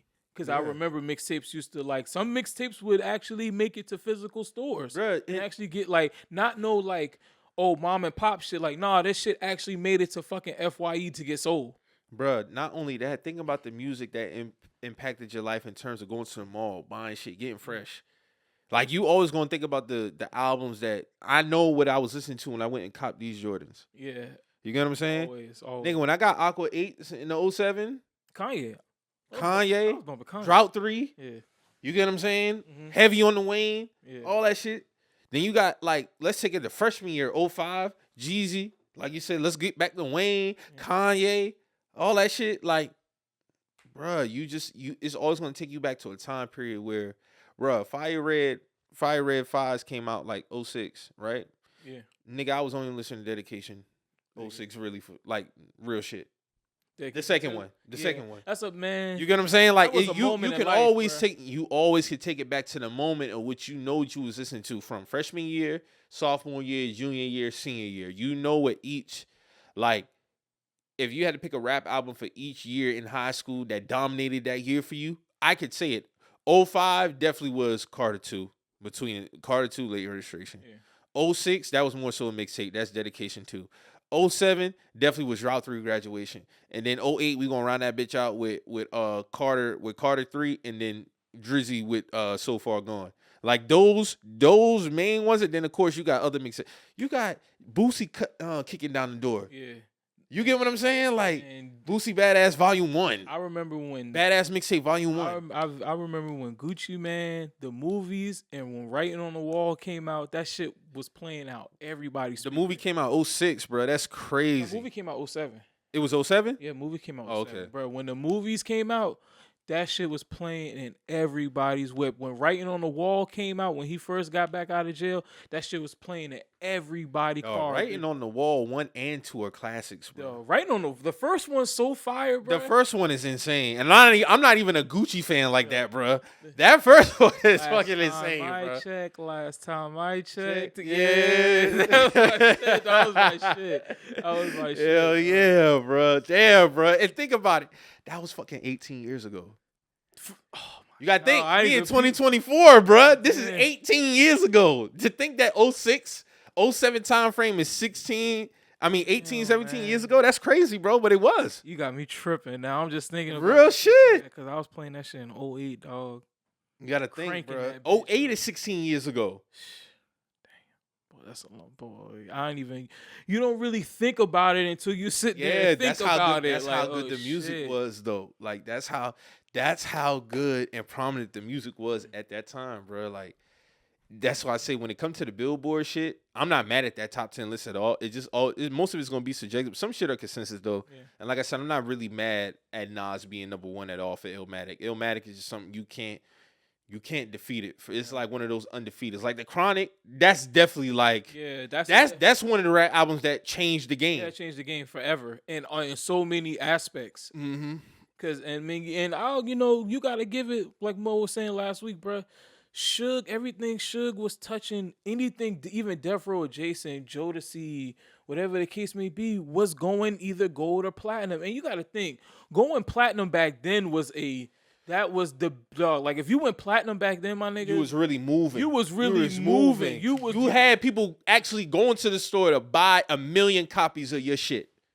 Straight up, dog. Straight up. They have to go wait in line, get a physical, and and pay what? And that's why $13, $14 for the CD. And you we always get in our bag about the sales don't really determine the quality of the record, which is true. But that was a goal for artists. Like that was a standard. Yeah. Like doing 500, going gold. You better do that first week. Yeah.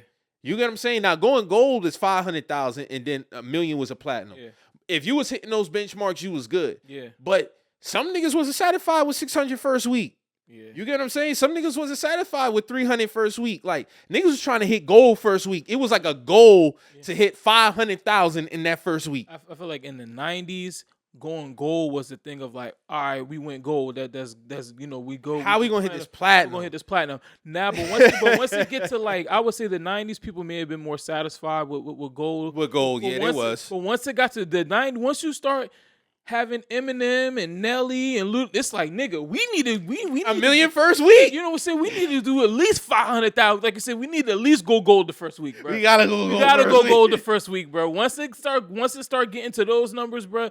Eminem selling 1.2 copies in a million week. Jay-Z selling 900,000 in 1 week. So it's like, bro, if you not touching at least gold, once it got to that, like pretty much 99, 2000, if you was not touching gold the first week, it was a competition for real.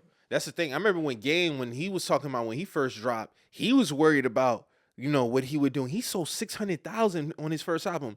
From a West Coast rapper when the West Coast wasn't really, nigga, you did damn well, nigga. You get what I'm saying? Like first week, 600,000. Yeah, documentary did like 630 first week. Nigga, that's real fucking good.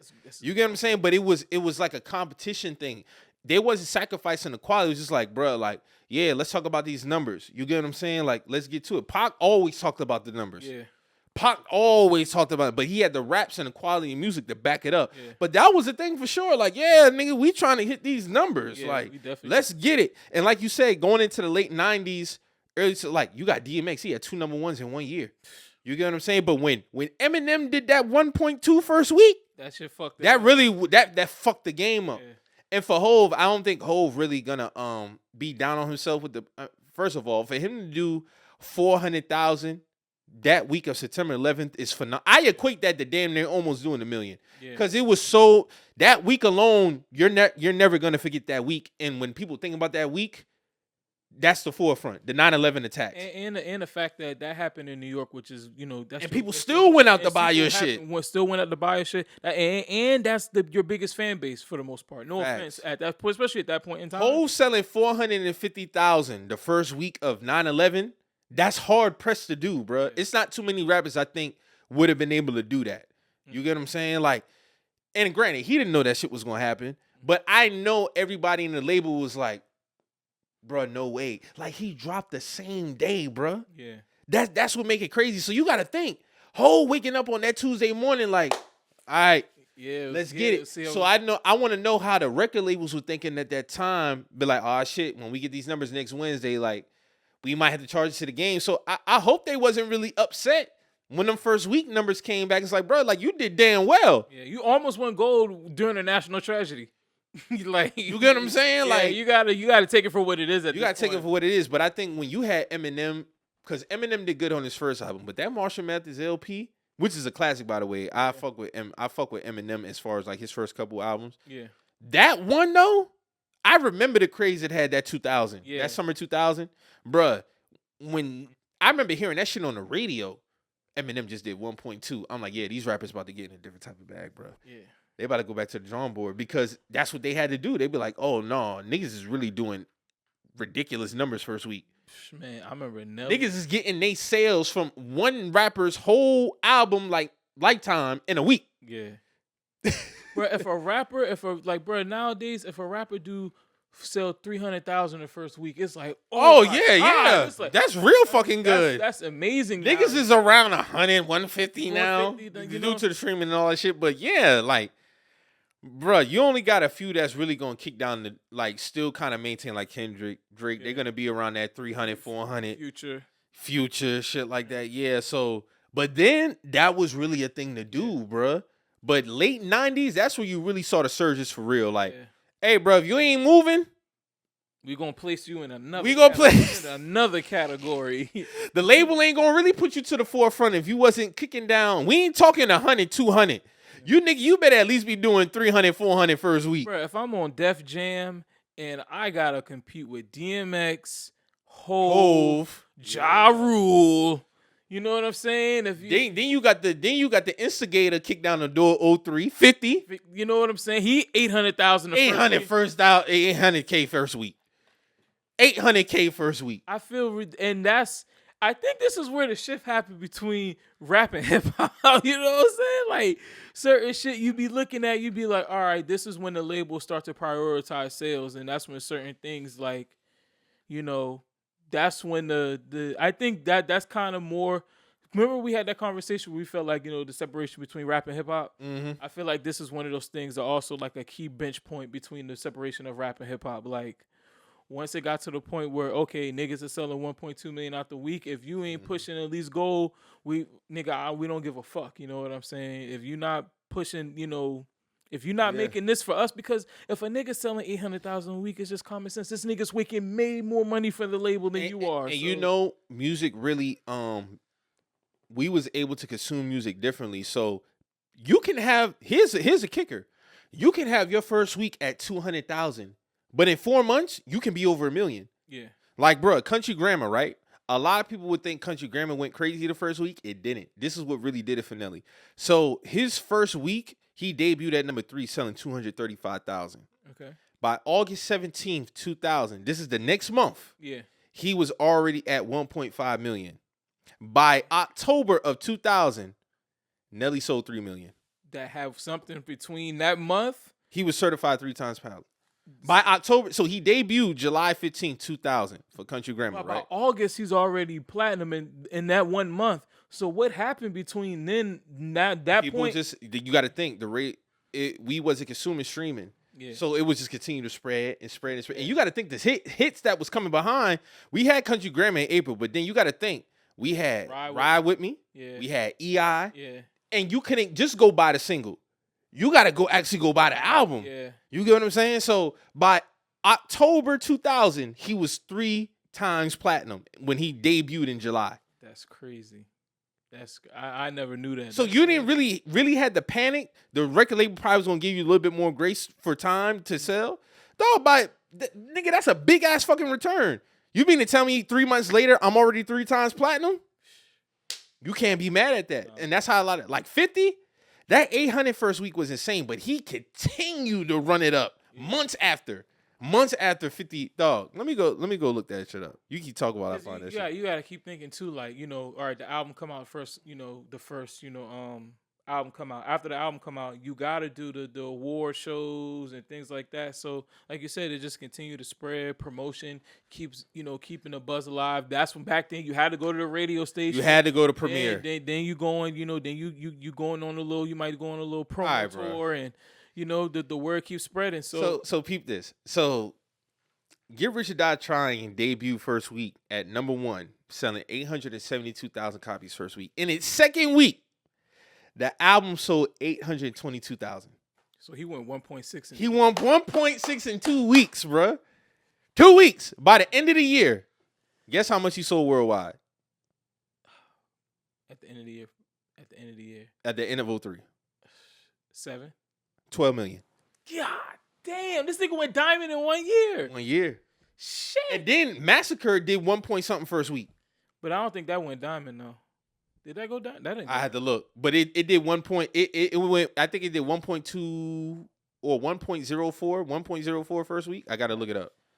But yeah, 12 million by the end of 03. God damn. How much? What did Graduation do? I know Graduation did big the first week. Massacre sold 1.15 first week. Okay. And I wonder what Graduation did. Let me look that up. Because the Massacre is 6 times platinum. All right, then. Okay. It sold 6 million. What album you said? Graduation. Because remember when 50 and Kanye was doing the sales shit? Oh yeah, he did 900K. He did 900K. Okay, all right. Yeah, I'm looking at it now. So on the first day, he sold 400,000. Kanye. First day he sold 437,000. The first week he came in at 957,000. And that was back in those days, man. Like, where, bro, you had to hope, be like, man, I hope they still got this album in the store. I hope this album. Curtis did 691,000, so he cleaned them. Man, dog, he almost did $1 million in the first week. That man did 400,000 in 1 day. That's insane. Yeah, in the second week he outsold Curtis 226,000 to 143,000. Nigga did October 3rd, 2000. By October 3rd, 2000, you got to think Graduation came out September 07. Yeah. September 11th, 07. October 2007, the album sold 1.3 million. Okay. That's not bad, but it's not as big as the other artists. But yeah. I think the hype, but Kanye is always going to go platinum regardless. So, and with Kanye, we knew numbers, but we're not really paying definitely attention to numbers. But, dog, it was really a competition back then to really get them sales pumping, bruh. Like, what we doing? Yeah. Because you know what's Hove's most selling album? Which one? Volume 2. Yeah, Hard Knock Life. Yeah, I can imagine that. Volume 2 is his most sold album. Yeah, I always thought it was Blueprint, but it's not. It's Volume 2. Yeah, I could see that. But that's in my top 5 Hove album. What, Volume 2? Yeah. Yeah, Volume 2 is fire. Definitely. I think I got it third. Because that was the one that really catapulted him into his momentum. Yeah. Because you got to think, he kind of got a couple of heat. And like I said, I know you, and I love the album too.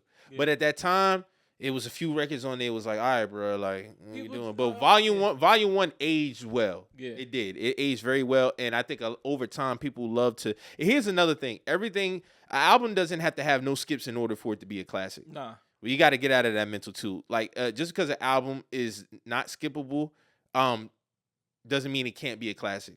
Yeah. I'm still not listening to Sunshine. That's me. Yeah, personally. I don't. But that is a certified classic album. Volume 1 is without a doubt a certified classic. But Volume 2, that shit really catapulted because it's like Hove really got back. Not only that, it was still connected to the streets. Yeah. So you got to think the lead single was Hard Not Life. You got to think about the beat, the video. It was like, oh shit, like, and then he rapping for real. Yeah. And it was a hit. So Hove really didn't have to reach like how he did for Sunshine and. I Know What Girls Like and all that other shit, but also at the same time too, you look at Volume 1, you got Streets Is Watching, Where I'm From, Real Niggas. You get what I'm saying? What's the Lucky Me? You get what I'm saying? Like, yeah, the intro off rip, 1,000,001 Questions.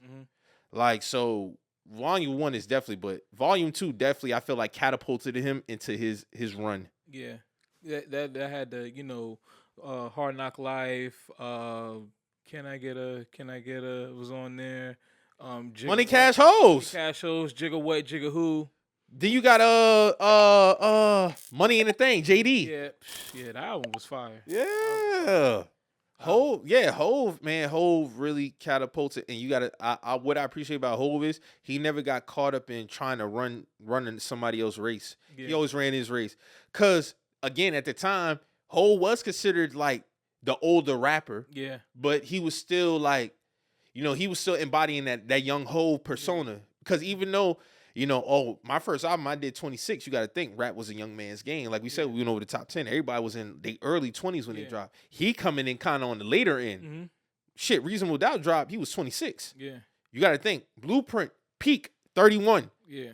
But you talking about a nigga who was still, it didn't matter. Yeah, he was still nice. He was still nice as hell. At the end of the day, it's like 99 overall. Yeah, you still like if you still. I mean, it's similar to a LeBron James, like, bruh. But at the same time, Hove might have had his first album at 26, but you gotta think the man did. He started young. He was with around Kane and Jazzo. He just wasn't noticeable Well, you know until what I'm yeah. So he was always sharpening his skills and always doing what he had to do to make sure he was still an elite rapper. So when everything just so happened to culminate at these certain points, so he also even though he might have been older, he was young when he started with the rest of the guys who were getting to that point. But Facts. I always think it's kind of crazy. You know, speaking of Hove's age, I didn't really think about this. He came up under Kane. But Kane is only 2 years older than Jay-Z. That's crazy, right? Yeah, that's fucking crazy. That's crazy, right? But you got to think, Kane came out young, too. Yeah. That's the thing. Yeah. His debut, he was probably like, what, 22, 23? Yeah, 22, 23. Yeah. You see that interview recently with Charlamagne and LL Cool J? Yeah, dog. When he was going, I gotta watch that in full. But I remember when they was talking about the whole lounging record, and I never thought that was about Hove. I never listened to it, so something told me like I need to go check this shit out. I never checked the lounging room once he said that. I need to check it out to go and check to see. But you said there wasn't nothing in there about Hove, or you didn't? No, LL said that shit wasn't about him. He said he basically was just he draw inspiration from that record and just basically mirrored the other side of what could happen from that. He's like, I was just drawing inspiration from it. I wasn't dissing him. I was just painting the other side of that, of what you put out. Yeah. He said, I just got inspiration from it. Yeah, like, okay, you coming through the front. All right, now I'm going to pay perspective when I'm creeping through the back type shit. Yeah. That wasn't me dissing him. So, you know, you got to think, this is 96. Like, there's nothing, I don't have nothing to want from Hove because I've already been here. By 96, I'm damn near 10 years in. Yeah, LL is about 10 years in by the time 96 come around. You know what I'm saying? And that's the crazy thing because I think him and Jay-Z might be around the same age or maybe be the same age. Yeah. No, LL is older than him by a year. By a year, see. LL born 68, Hove born 69. Yeah, you know what I'm saying? Because I know, like I said, LL is another person, started at 16. Very young. So... he was able to he was also able to adjust with the times too, especially from that 80s and 90s time frame. It was a big transition. Yeah, that was a really big transition. It was, especially with the gangster rap coming into play and all that. And then even I would say, honestly, man, when Paid in Full came out, when Rakim came out, I feel like that changed everything. Yeah, it definitely did. It changed everything because you could no longer rap in a simple pattern. Things had to. You had to, because the way your skills really had to show. Your skills had to really, advance. He upped the score to where people had to go and push themselves upwards. Like him, I always say, as far as pillars of the flow, I say people like him, KRS-One, G-Rap. Let's see who else. There was a couple other people I would say that are kind of like the pillars of the flow of rap. You know what I'm saying? Like the guys who pretty much kind of set the standard of what a rhyme pattern should be now. You know what I'm saying? Then of course you have guys who do different things and break the mold. But as far as like, I'll put Cube in there as well. Those four guys are really kind of, to me, are like the pillars of like what a rap flow should kind of be your basis of. Because between that 80, probably like that 86 and 89 age, between that gap, you started to see different flows, different patterns, people not rapping, the same 1-2 like they did with Run DMC and, Sugar Hill Gang and shit like that. Even LL, to an extent, kind of had that same little 1-2 rap when he first came out, but because I remember there was like you said, the transitional period between that 86 to 90, people, gangster rap comes in, like Rakim comes in, people start rapping different. And by 95, 96, you got Pac really killing with the gangster rap shit. You know what I'm saying? So for LL, it was him trying to just figure out, okay, how do I just, because I remember him telling a story where he felt like he wasn't as hot because, and then especially around that time, Public Enemy that came out, Chuck D, so the rhymes were different. Back then it was about partying and having fun. They really wasn't respecting him because, he was always rapping for the ladies and this like, we on some militant time, this is a different type of, that's what I'm saying. They wasn't really respecting his pen like that. No, they wasn't respecting. That's when when he did Mama Said Knock You Out, that's when he said he kind of got back into the Yeah. He got back in the game as far as with the other, you know, as far as being, you know, one of the top rappers and shit like that. But he said he had but like I said, between that 86 to 90, there was so many different things. Like I said, the Eric B. Rakim's a different type of flow patterns. Then you had the Chuck D and Public Enemy, the Consciousness, and, you know, just certain things were happening. And LL just looking like kind of, to their eyes, he probably looking like, oh, this old nigga rapping for the girls, this nigga on some pop star shit.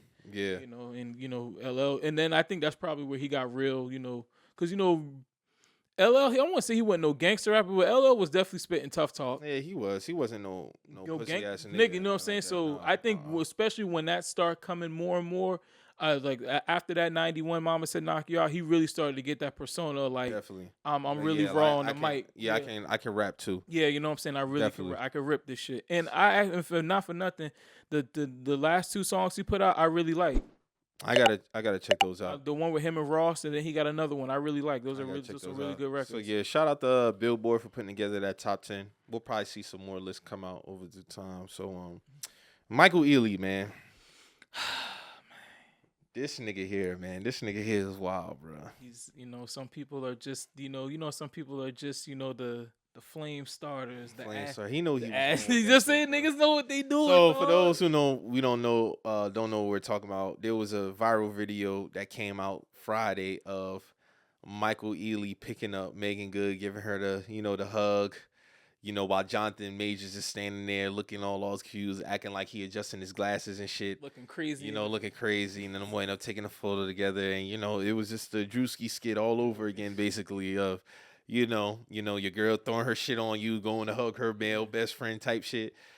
Michael Ealy's a wild nigga. He knew what he was doing with that. And then, of course, there was somebody who had an extended video of Michael Ealy and Jonathan Majors. That doesn't matter. Hugging it out before that. But my whole thing is this. Even still, nigga, don't have my girl legs lifted off the ground. No, nigga, you violating. You violating, my nigga. Don't do that. Doing.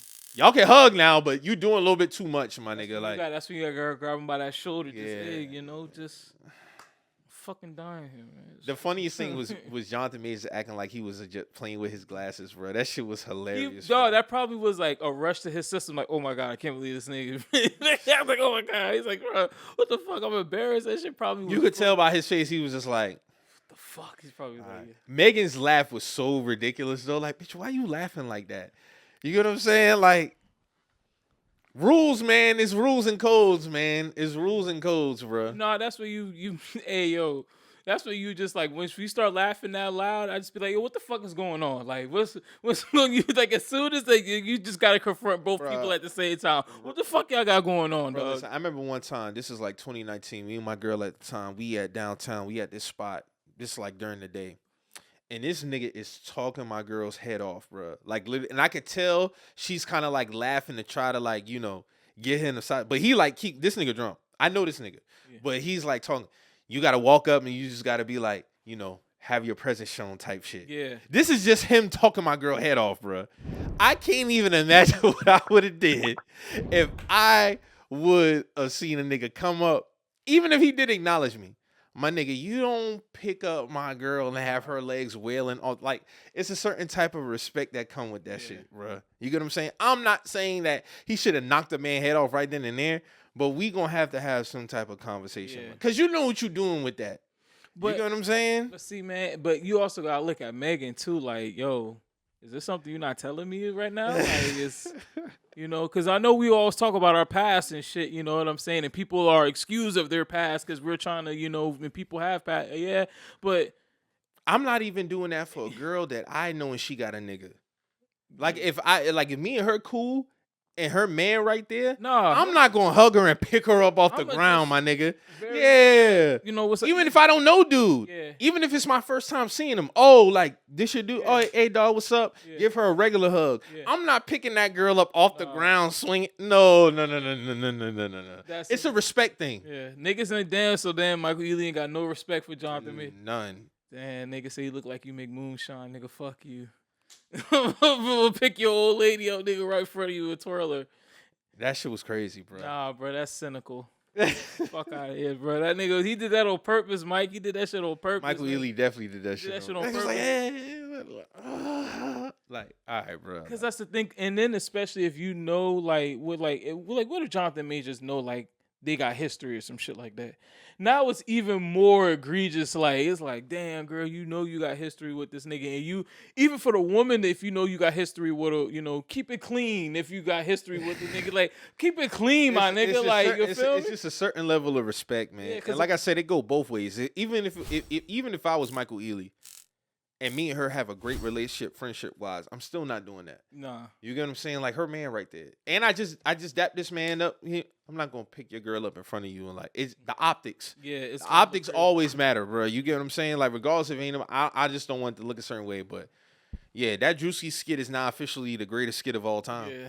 Man, that's such a weird predicament to be in for him. It is. I think it's a weird situation for any nigga. I think for me personally though, it's just like I'm gonna have to have that conversation. I've never had that happen to me, and I'm praying to God it don't happen to me, so I don't have to. Because I'm not saying I will play it cool. You gotta play it cool because if you wild out, you look insecure. If you wild out, you look insecure. Even though in your heart of hearts, it depends on the level of it. I'm be like, hey, bro, like, yeah, you doing too much. You doing too much, my nigga. Yeah. You get what I'm saying? Yeah. And I ain't gotta be loud in that moment. I'm just be like, hey, bro, like you doing too much. Yeah. You get what I'm saying? But like, see, a person like me, I'm gonna be like, what the fuck going on? Like, I'm gonna be like, what the fuck y'all got? What the fuck is this?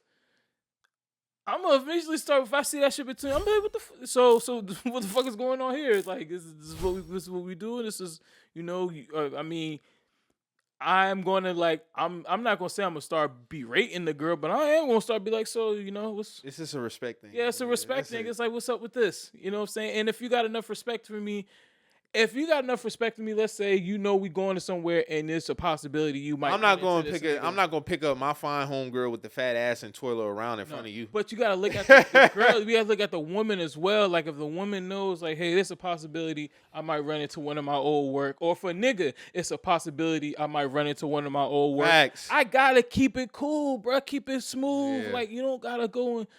You know what I'm saying? You don't gotta do all that. Like I said, so Michael Ealy knows what he's doing because I'm pretty sure them boys both know it's a possibility we might run. We're in Hollywood. We're in Black Hollywood at that. I'm pretty sure we know we gonna run into each other. So if you run into me and I'm with my significant other, or if I run into you and you're with significant other, keep it cool. If this is what y'all even got going on per se, keep it cool. Right now, it's the Pandora's boxes. Shit like this opens a Pandora box. Because now nothing but questions will be asked, whether it's from her or from him. They might not have had an in-depth conversation back at home, but they're not escaping this video. No. So they know they phones is blowing up with this video. Saying. Like, bro, you can't. Both of them, Jonathan and Meagan, they phones like, all right. At the end of the conversation, they probably laughed about it. But initially, there's no way Meagan can't look at that and be like, all right, babe, like that was kind of crazy. And then it's also fucked up because they did this in public, and it's not like they going in public and like leaving. They still got to stay in the same place. Yeah, so they took a picture. So I still got to be like, I'm sitting there at the movie theater, like, man, bitch, I should at the end of it, wild out in this shit right now. I should ruin everybody's night tonight right now. At the end of it, I probably would end up laughing, but we gonna have the serious conversation first. Be like, hey, bro, just think about it from an optic standpoint. Yeah. Like that was kind of type crazy. Yeah. Then what's coming to their phone? Not only their video, but the Drewski skit video. Yeah. So that it's gonna add fuel to the fight. You know what I'm saying? Not saying that Jonathan Majors is Drewski in that situation, but that's exactly what the fuck happened in that video. You get what I'm saying? It's just like for her the laugh was always just stood out to me in that video, bro. Her laugh she was just like so happy to get lifted up. Like I was like, bro, all right, bro, like goddamn, my nigga. Hey yo, and then Michael Ealy is just he's just going on like ain't shit happened. He get to walk away from the madness. Jonathan Majors acting like he playing with his glasses and shit. And again, like there is a video of them dapping up prior to that. You get what I'm saying? But that is negated once you pick my lady up off the ground. That's negated, nigga. What was this for? This, you feel me? What's this for, my nigga? What is this for? This is for nothing. This supposed to show respect. Yeah. How you gonna show respect then disrespect? How you gonna show respect then disrespect right after? Yeah, that is the legs getting lifted off the ground is insane. Man, bro. Fuck all that, bro. I ain't gonna lie, bro. I ain't gonna lie. Michael, me and you gonna have to have a chat because you knew what you was doing, dog. Oh yeah, he definitely knew what he was. You know what you was doing. Like, ain't this nigga married? Michael Ealy? Is this nigga married? I don't think so. I'm about to say, And you got to think, Michael he's an OG at this point, bro. Mike got like 20 years on Jonathan and 10 years on Meagan. Michael 53. I wouldn't give a fuck. No, I feel you. Yeah. But Michael done been around. You get what I'm saying? He done been in the game. True, Jonathan like 34, Yeah. Meagan 42. So it's like, speaking, let's talk about that. Let's talk about that. Since we talking about old and young dynamic. Jonathan Majors is 34. Meagan Good is 42. Bruh's 52. Bruh 53. You're a young nigga in this position. You're dating an older woman. This older woman, of course, got way more history. okay. So how do you, as a young nigga, try to work through this? Because I mean, I don't think it's not necessarily to work through, but there is something he probably just got to charge to the game as far as like, this really ain't nothing, and you don't really have no proof of it being anything other than that. You're just gonna have to trust it in that moment, because like you said, you somewhat fresh in the game. I done been around. Michael damn sure been around. Yeah. So it's kind of like you got to kind of trust her word on that one, unless you got something else that really stands out as far as this might be some extra shit. You're at such a disadvantage. You kind of like at a disadvantage, yeah.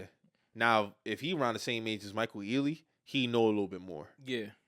All right, bro, like, nigga, me and you same age. We done been around. We know what time it is. We know what time it is. Like I said, he got 20 years on Jonathan as far as age. You get what I'm saying? Yeah, so true.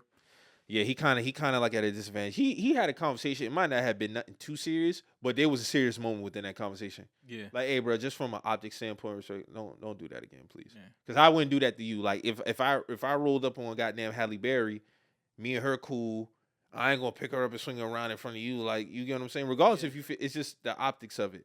Yeah. I always think of it from an optic standpoint just to avoid it, because we stars and people gonna make something out of nothing. That video got like 3 million views in like 4 minutes. That shit ran through Twitter crazy. I was like, damn, he ain't even acknowledged dude. And then I seen the other video later on, but still, lifting her up off the ground, my nigga, is kind of insane. That's that like we used to fuck hug. That's what I'm saying, man. That's the we used to fuck hug for sure. Hey, man. God bless Jonathan Majors, man. God bless. Man. That shit was insane, bro. That shit was crazy, bro. But hey, fellas, be careful out here, man. Yeah, that's what I'm saying. He's at a disadvantage because he young. That's like with Jaylen Green and Dre. Like Jaylen Green run into another somebody, even though he got more pape than a lot of them niggas. So that's another thing. He about to have more pape than them, but it's the simple fact you just can't erase that history, bro. That shit there, and it's all depending on how you gonna be man enough to take it or not. Because some niggas, within reasoning, I can understand, a nigga being like, boy, fuck all that. I ain't about to be dating this person, and we all in Hollywood, and she done talked to this guy. I can understand all that, but you also got to know what you're signing up for too. I'm pretty sure when Jonathan Majors was, started dating Meagan Good, you knew what he's signing up for. So definitely. So that's definitely was a highlight of this week. I was like, all right, bro. Like Jonathan just looked like so flustered. Yeah, just playing with his glasses, playing with his bag, like them looks, them still shots, them screenshots of how he was looking at certain points, like. Then Michael Ealy just looking straight forward, like, hey, like, what's up? Then they took a picture right afterwards. Yeah, he took a picture right after that. I ain't taking no fucking But picture. I think Meagan, like, ain't really too much you can say. They might really have a genuine relationship. They might. You never know, man. But it might. It's easy for niggas to say what they would do in that moment. I know for sure we're going to have a conversation. Yeah. I just be like, hey, bro, like, from a respect standpoint, like, you ain't had to pick my girl up off the ground like that. You get what I'm saying? Now, if he take it past that, then, hey, this is what it is when it come with that. And then me and her are going to have a conversation. Yeah. You get what I'm saying? The conversation had to be had. It's just it's a respect thing, my nigga. Like, hug her like we would be at church, my nigga. Word. You get what I'm saying? Don't give my girl that lift off the ground hug. This is not a Disney Channel movie, bro. She ain't Cinderella, my nigga. A simple pat, boom. I see the video going around with, this how you supposed to dap up your homeboy girl with Dwayne Wade and J. Cole. Yeah. He dapped up Dwayne Wade and he dapped up Gabrielle Union. There's no way J. Cole is giving Gabrielle Union the hug and the lift off the ground with Dwayne Wade standing right there. No. He ain't doing that. And I don't think Gabrielle would even allow no shit like that. Shit, I ain't never seen nobody do that when she was with the pastor. For real? I don't know. I ain't never see her. No nigga. She was married before. Yeah, she with the pastor. This was like early 2000s though. Man, Meagan Good was with that pastor. Oh, you talking about Meagan Good? I thought you were talking about Gabrielle. No, I ain't no. never seen that. She was at their point in her life, man. Yeah, You gotta think. She deep into Christianity at that time. She right. with a pastor. You get what I'm saying? Like she had made a transition at that time. Yeah. You get what I'm saying? Right, so that probably wasn't happening at that time. But now she fresh out that divorce. Like, you know what I noticed about her? She seems more full of life. Appears. Yeah. You get what I'm saying? Like when Megan was married for that 10-year stretch, we didn't really see her that much. She did her movies and shit, but just like from the optic standpoint, like, I mean, dog, she's showing the stomach now. Yeah. Cut the fuck up. Yeah. She fine. We already know she fine as hell now. So that goes without question. But you know, she just looks more vibrant. Mm-hmm. I would say she just looks more vibrant. And Megan ain't got no kids either. She probably don't want none, not sure, but if she was gonna have any, she would have had them in that marriage for sure. Yeah, definitely. She definitely would have had him in that marriage. So yeah, Michael Ealy, you a diabolical nigga, man. Diabolical. That shit was insane. Nasty work. So we got Jaylen Brown versus Nike, man. Jaylen Brown, he put out some tweets this week at Nike. At first, he was just like, you know, with the emoji. And now he's like at Nike head for not being selected to the U.S. Basketball team. Derek White got the place, which I thought a few weeks ago I felt like he should have been on the team. Even when Kawhi was on there, I felt like, man, just replace that nigga with Derek White. Jaylen Brown, he's not too fond of the decision, obviously. He has spoken out against Nike before. I'm going to say this, though. Each side has a right to have their grievances. Nike, they're well within the rights to be like, yeah, bro, like, you spoken out against us before. Why the fuck would we select you for our team? They're right to feel that way, whether you agree with it or not. Jaylen Brown is a right to have a grievance based off his stance against Nike and to be like, yeah, I said this about y'all, but what that got to do with basketball and performing? You get what I'm saying? So he feel like he's being blackballed and he has a right to feel that way. My only thing with Jaylen Brown is, like, again, optics. I'm a team player. So if I'm on the Celtics and my teammate makes the Olympic team, I'm not going to air out those grievances publicly because of how I may look against my teammate. Regardless of me and my teammate are cool or not. It's the optics of, you know, yeah, my teammate made it. Just be happy for that man. Yeah. You get what I'm saying? I could have my beef with Nike, but I'll handle that another time. Now, if Derek White was on another team, I ain't got no beef with Jaylen Brown doing at all. For me, it's just more so the optics of everything because it's a distraction from what's really going on. You get what I'm saying? Yeah. And that's the only way that's the only real slight I have as far as JB on it. Nike, they Nike at the end of the day. You're not beating them. Nah. So they gonna hold the trump card over you the whole time. You get what I'm saying? But I mean, like you said, every side has their point. You know what I'm saying? But like you said with Jaylen Brown, you know, Derek White is your teammate, so I can see how that's gonna come across. As far as how he looked, like, damn, I'm not being supportive, but you know, Derek and again, Derek, I don't even think Derek tripping. He's having a great year. I mean, he just won a championship. He got a contract extension. He probably not tripping off JB, but I'm just saying from an optic standpoint, it's just like, all right, if you can, I would even give JB more grace if he publicly congratulated Derek White. But he didn't even do that publicly. I mean, but he's also he's probably in a spot where he probably like, damn, I feel like I should have been on the team. Yeah. You know what I'm saying? And he just feel like, you know, he gotta air out his grievances. And maybe these are just the only ways he can get to it. Maybe he can't get in contact with certain people at, you know, Nike or whatever. And granted, and he's warranted to feel however he want. But you got to take what comes with when you do certain shit publicly. Yeah. That's it. So I'm very valid in my sense against Jaylen. Like, bro, like if Jaylen wanted, yo, shout out to my dog Derek White making a Olympic team, but yo, Nike, you know what you're doing. Yeah. I would accept that way more than what I see what the fuck going on now. You get what I'm saying? It's like, you know, he doing the passive aggressive. Jaylen Brown, for the most part, has always been passive aggressive, though. He's always been like that from what I've seen. You get what I'm saying? Like, you know, he'll put out the little tweet where he act like he got a problem with something, but he ain't really be the director who he talking to. Now, he put the ad at Nike in the next tweet. Okay, cool.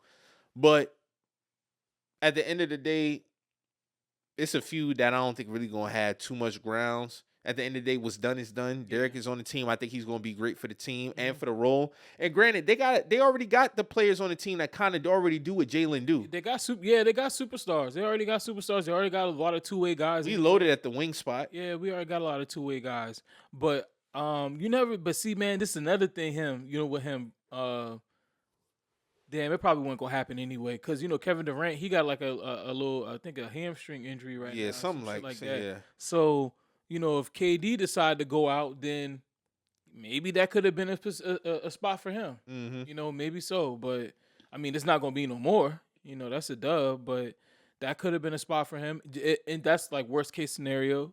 Mm-hmm. But I don't know, man. JB, I mean, Nike's always going to sponsor the Olympics for the NBA. So if that's the case, then you'll never play for the Olympics. You know what I'm saying? You'll never play for them boys. 2028 might be cooked for him, huh? Man, that shit is a dub. You feel me? So especially after this recent rant, yeah, that might. And notice Nike ain't say shit. And that always how it go with these companies. They don't ever say shit now. They gonna let you get your bars off. Let you spaz out with a kid. They ain't gonna say shit. Yeah, and then when it's time to make that, USA selection and you don't get selected and they do it in actions. You know what I'm saying? They do it in actions. When you don't get selected, then yeah, you'll know. You'll know. That shit was hilarious though. But I mean, I still think we gonna come out on top. We gonna get the goal, kick Canada's ass in the exhibition game. So hey, Dylan Brooks a wild nigga, bro. Somebody gonna end up slapping. Yeah, this nigga walked in front of Ant Edwards' interview. He walked in front of somebody else's interview. Devin Booker. That's when you just gotta slap that nigga in the back of the head. I wish somebody would just slap that nigga in the back of the head. But we should dominate this shit. Get another gold.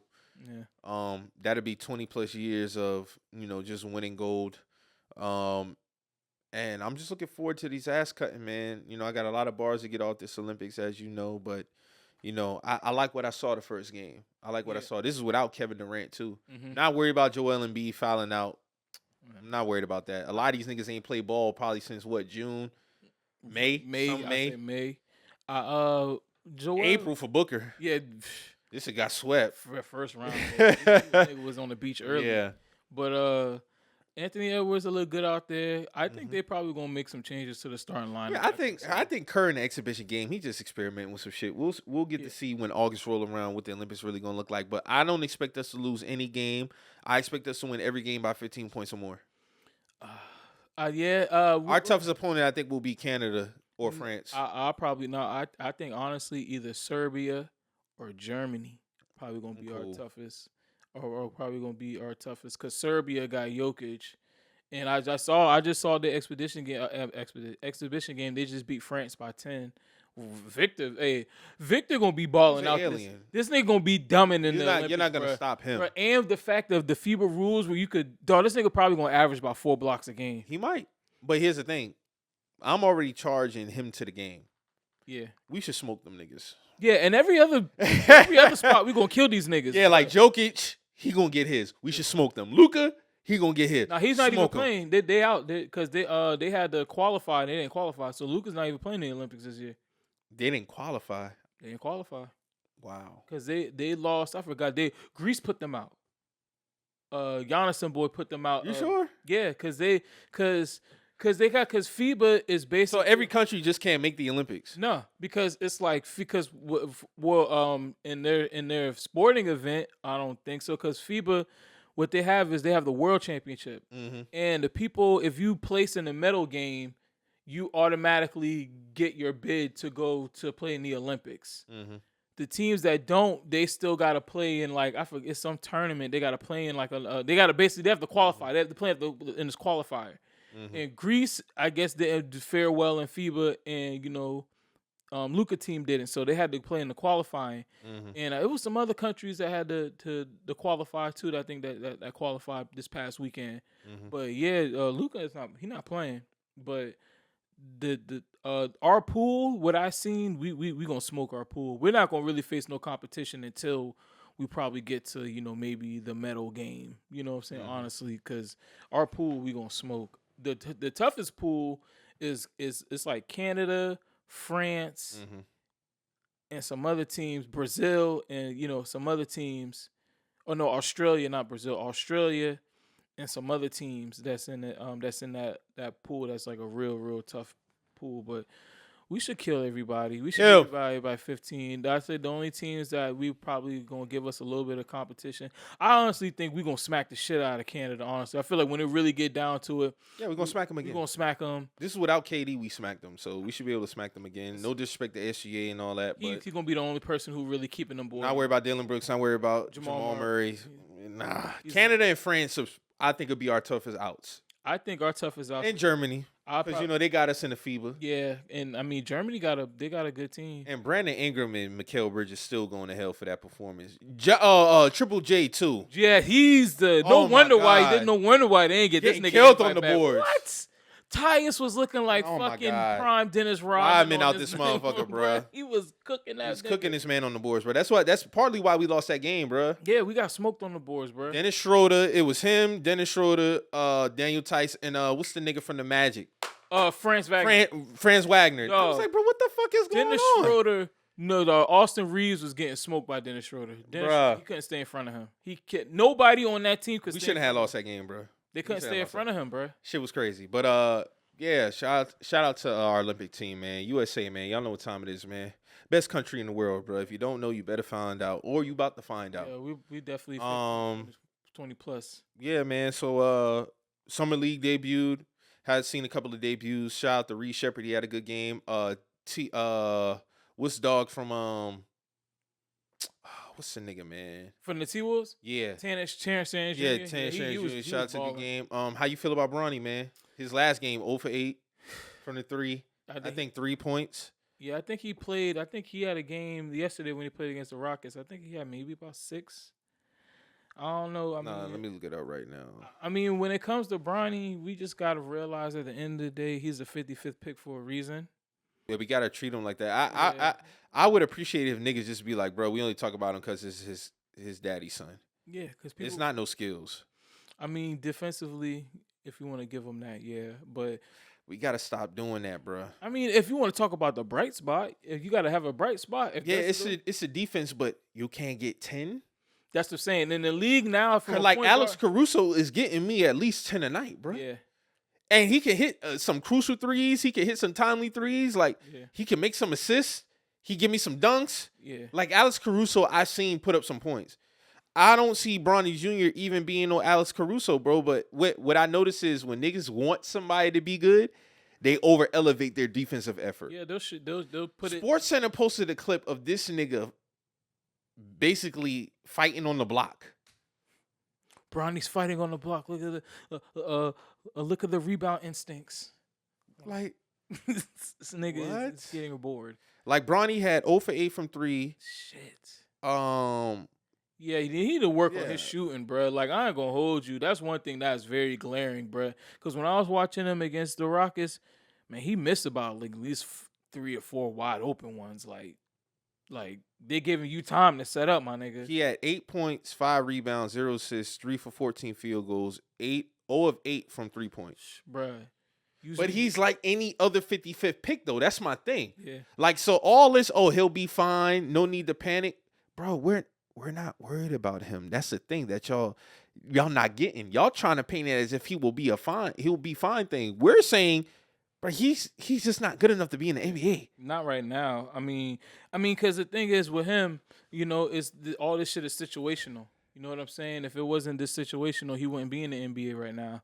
So you got to also look at it from a perspective of like, it's a situational. It's a project. It's really just a project. Honestly, it's really just like a project because for the most part, Bronny's going to be playing in the G League. He's not even going to be playing in the NBA. You know what I'm saying? So, this nigga Gully said what's about to happen is he about to go to the bench in summer league. That's what's about to happen. Nah, they're gonna keep starting him now because they're gonna. I mean, he's gonna be on opening night. Yeah, it's a guaranteed contract. Yeah, that's gonna be a most watched. It's a guaranteed contract. He already got his $8 million. Yeah, it's like so. At this point, it's really just like, you know, I ain't gonna say. And that's the thing, bro. Like when it comes to this defense shit, at least be a 3-and-D guy. He can't shoot. Yeah. He don't even got no scoring ability. I never even see Bronny create his own shot. You get what I'm saying? I'm not saying you got to be a franchise player, But we got to stop dying on this. When y'all want players to be good and y'all know they don't got no offensive skill, you want to over elevate the defense. My nigga, he better have that. He ain't got shit else. No. So at least give him. And defense, again, is 95% effort, in my opinion. It's 95%, 95%, 95% effort. So he better at least be doing that. He can't do nothing else. You mean to tell me you can't hit not 1 3? Yeah, that's gonna be the At least be a sniper. Yeah, that's what I'm saying. And then you're only 6'1". You gotta be able to shoot that bitch, dog. You're not gonna be able to get to the lane like that.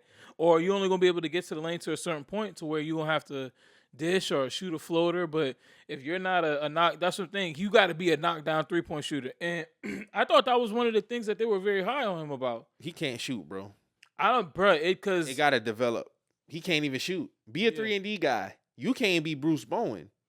Nah, you can't even. All this defensive prowess you talking about. Can't even stick. I could depend on Bruce Bowen to be at least 38% from the 3. At least shoot the corner 3. Yeah, if anything, but I just don't know. Niggas keep saying, "Oh, he being too passive." Oh, he being. You shooting 18 shots, nigga. You're not really that passive, dog. You're not really that passive. He being too passive. He not turning up. That's not my problem. My job is to judge the game, and again, the only reason why if he had a different name, I would not be concerned. But we talking about it because he's his father's son. But y'all need to say that though. Yeah. Don't give me this whole he'll be fine thing. No.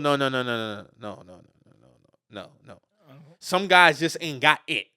You get what I'm saying? I think that's a lot of people gripe with the whole nepotism thing, and and what people got on nepotism is an unfair advantage for friends or family in whatever particular field. That's the definition of it. Yeah. But sometimes it can play out in favor due to the history of what we've seen going on all levels. Yeah. So I'm not mad at the move, but you can call a spade too. Okay, we got the nepotism to the side. Yeah. The motherfucker can't play basketball, in my opinion, at the NBA level. That's just what it is. Not right now, I would say. Not right now. Maybe, but that's the thing. You gotta. It's such a thing with Bronny because we're going off of what he might be. Mm-hmm. What he might be. What you want him to be. What you want him to be. Niggas, what you want him to be. But you got to look at for what's going on right now. Right now, it's not really. How much time are you giving a 55th pick? Typically, 55th picks don't really get no time. All right. They don't get nothing. They usually get, unless you gotta really show something, or it's some injuries and they just gotta pull you up, or yeah. But you even at the 55th pick, my nigga, you have to show some type of something they can work with, some type of light at the end of the tunnel. Facts. At this point, it's not really looking like him. We gotta look at we're not talking about what it could be 2 years from now. We need to talk about what it's looking like right now and what we see right now. We see a lot of missed shots, a lot of inefficiency. From a point guard perspective, it's I'm just really like at this point, like in this stage in the NBA, bro. If you're a point guard, you can't get me 10 to 15 on a consistent basis, bro. You worthless. That's how I feel.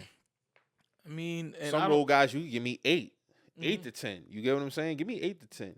Like, bro, look at and be a defensive assassin. Yeah, and look at somebody like a Tyus Jones, bro. Tyus Jones probably averaged maybe 10 to 12, but Tyus Jones raw. Here's my thing: if you can't score, but you're a great defender, be a sniper on offense. That's it. Yeah, you got to be able to hit the standstill 3. You got to be able to, when niggas drive and kick, you got to be able to hit that. Hit that. You'll make a living in the NBA forever doing that. Yeah, there's a lot, man. You know how much people who just their main job is just to lock niggas up and shoot threes. Yeah.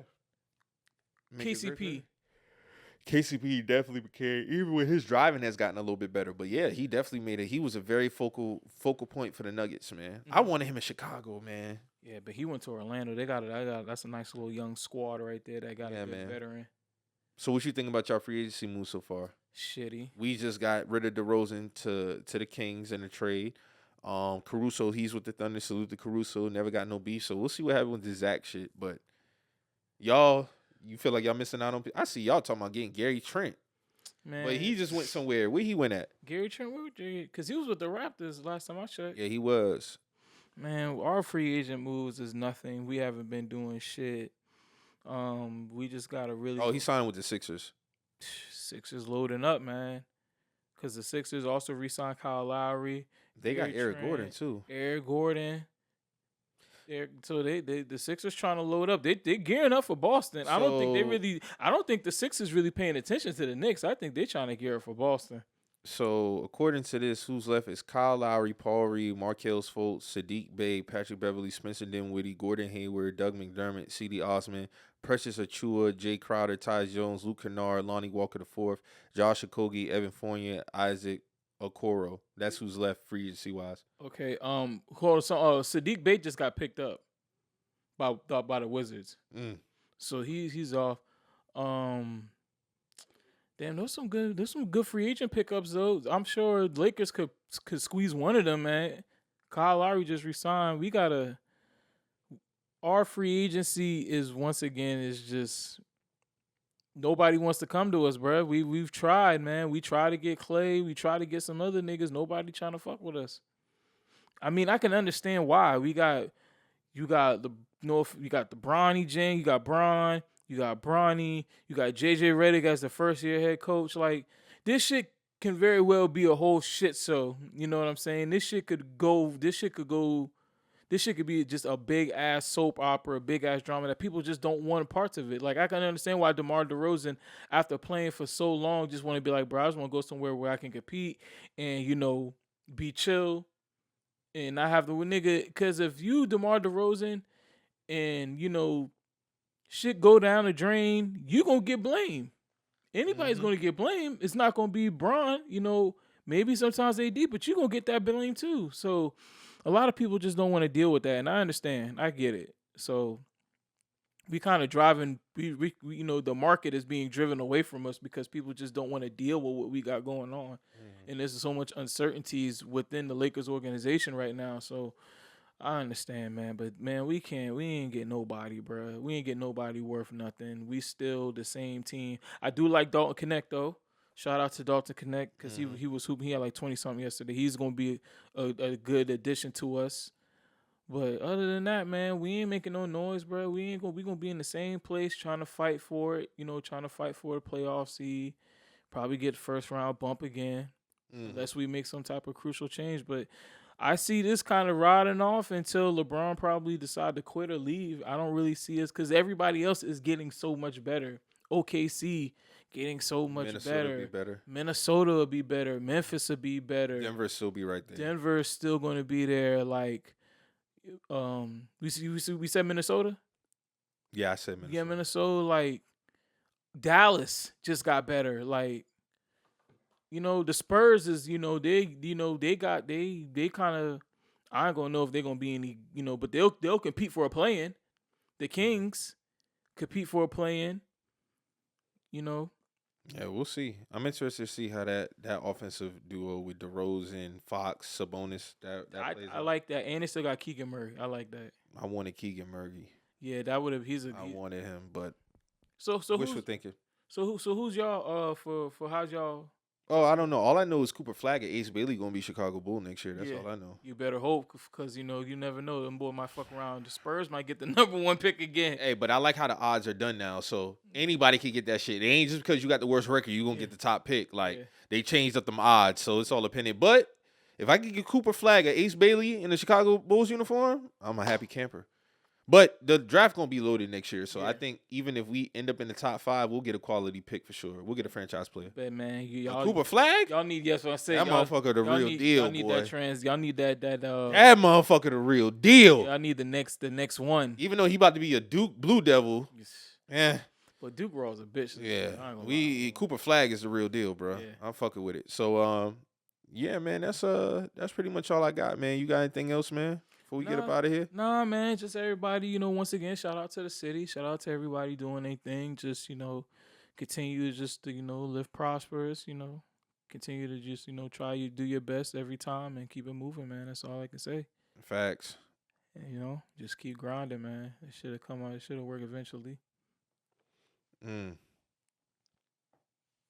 Listen, bro, this shit here about to be so interesting with the rest of the summer league, because it's really gonna play out into the whole opportunities conversation. What do you mean by that? Because Bronny, with his contract being guaranteed, a lot of people probably gonna be lean on the fact that he already got a guaranteed contract. So that probably plays into why he's playing the way he's playing. It's like, bro, at the end of the day, you got motherfuckers out here fighting for their life. Yeah. You get what I'm saying? Like, these niggas trying to make a roster. Yeah. Ain't too many niggas on summer league teams with guaranteed contracts. The only ones that are like literally like the lottery picks. You know, you got the others. Yeah, the two-way that guys. know they're gonna be okay. But when you the 55th pick, a lot of 55th picks don't get guaranteed They're fighting contracts, bro. They fighting for their life. And you also gotta look at it. It might be actually be a good thing because now it'd be like, all right, well, if I'm the 34th pick, and this nigga's the 55th pick, and I do understand the optics of things of him getting that money. And I get it. I understand that. But at the end of the day, my nigga, if it's I'm about basketball skill too. That's what I'm saying. I'm still the 34th pick. Don't you think I should be guaranteed at least something? You know what I'm saying? No, they do have a rookie. They do have a rookie scale, but the guarantees definitely matter too. Yeah, you're right. But the guarantees. That's the whole point of getting drafted in the first round is to get guaranteed money, you know. And when you second round, it might be partial. It might everything. The whole thing might be guaranteed. So if I'm looking at somebody like Bronny, who's a 55th pick, and you know, granted, you know, his dad's LeBron, all $8 million. Yeah, granted by the situation, but if we're going by strictly talent, like if I'm the 34th pick and this nigga's the 55th pick, and my contract is partial and his is fully guaranteed, something is wrong. Whether you giving me, I don't give a fuck if it's a 3-year, $2 million deal. If that bitch is a guaranteed fucking $2 million, then nigga, give me that. Don't give me the 2-year, $500,000 up front. Then we'll kind of see how, you know, things adjusting. No, nigga, because this nigga, the 55th pick, this nigga averaged 4 points. You got some niggas who been in college, you know, granted maybe their age or whatever, but they're ready to play right now. So give them boy the money. You know what I'm saying? There's some niggas who may have slipped to the second round, but they, if I got a good showing, and I also see, you know, because we did something with this dude, I forgot bruh name, Blake Hinson or something like that. He was out of Pitt and he was undrafted. We gave him a guaranteed 2-way deal, so he got a guaranteed contract. Bruh came in the first game, hit for like 25. And this is an undrafted nigga.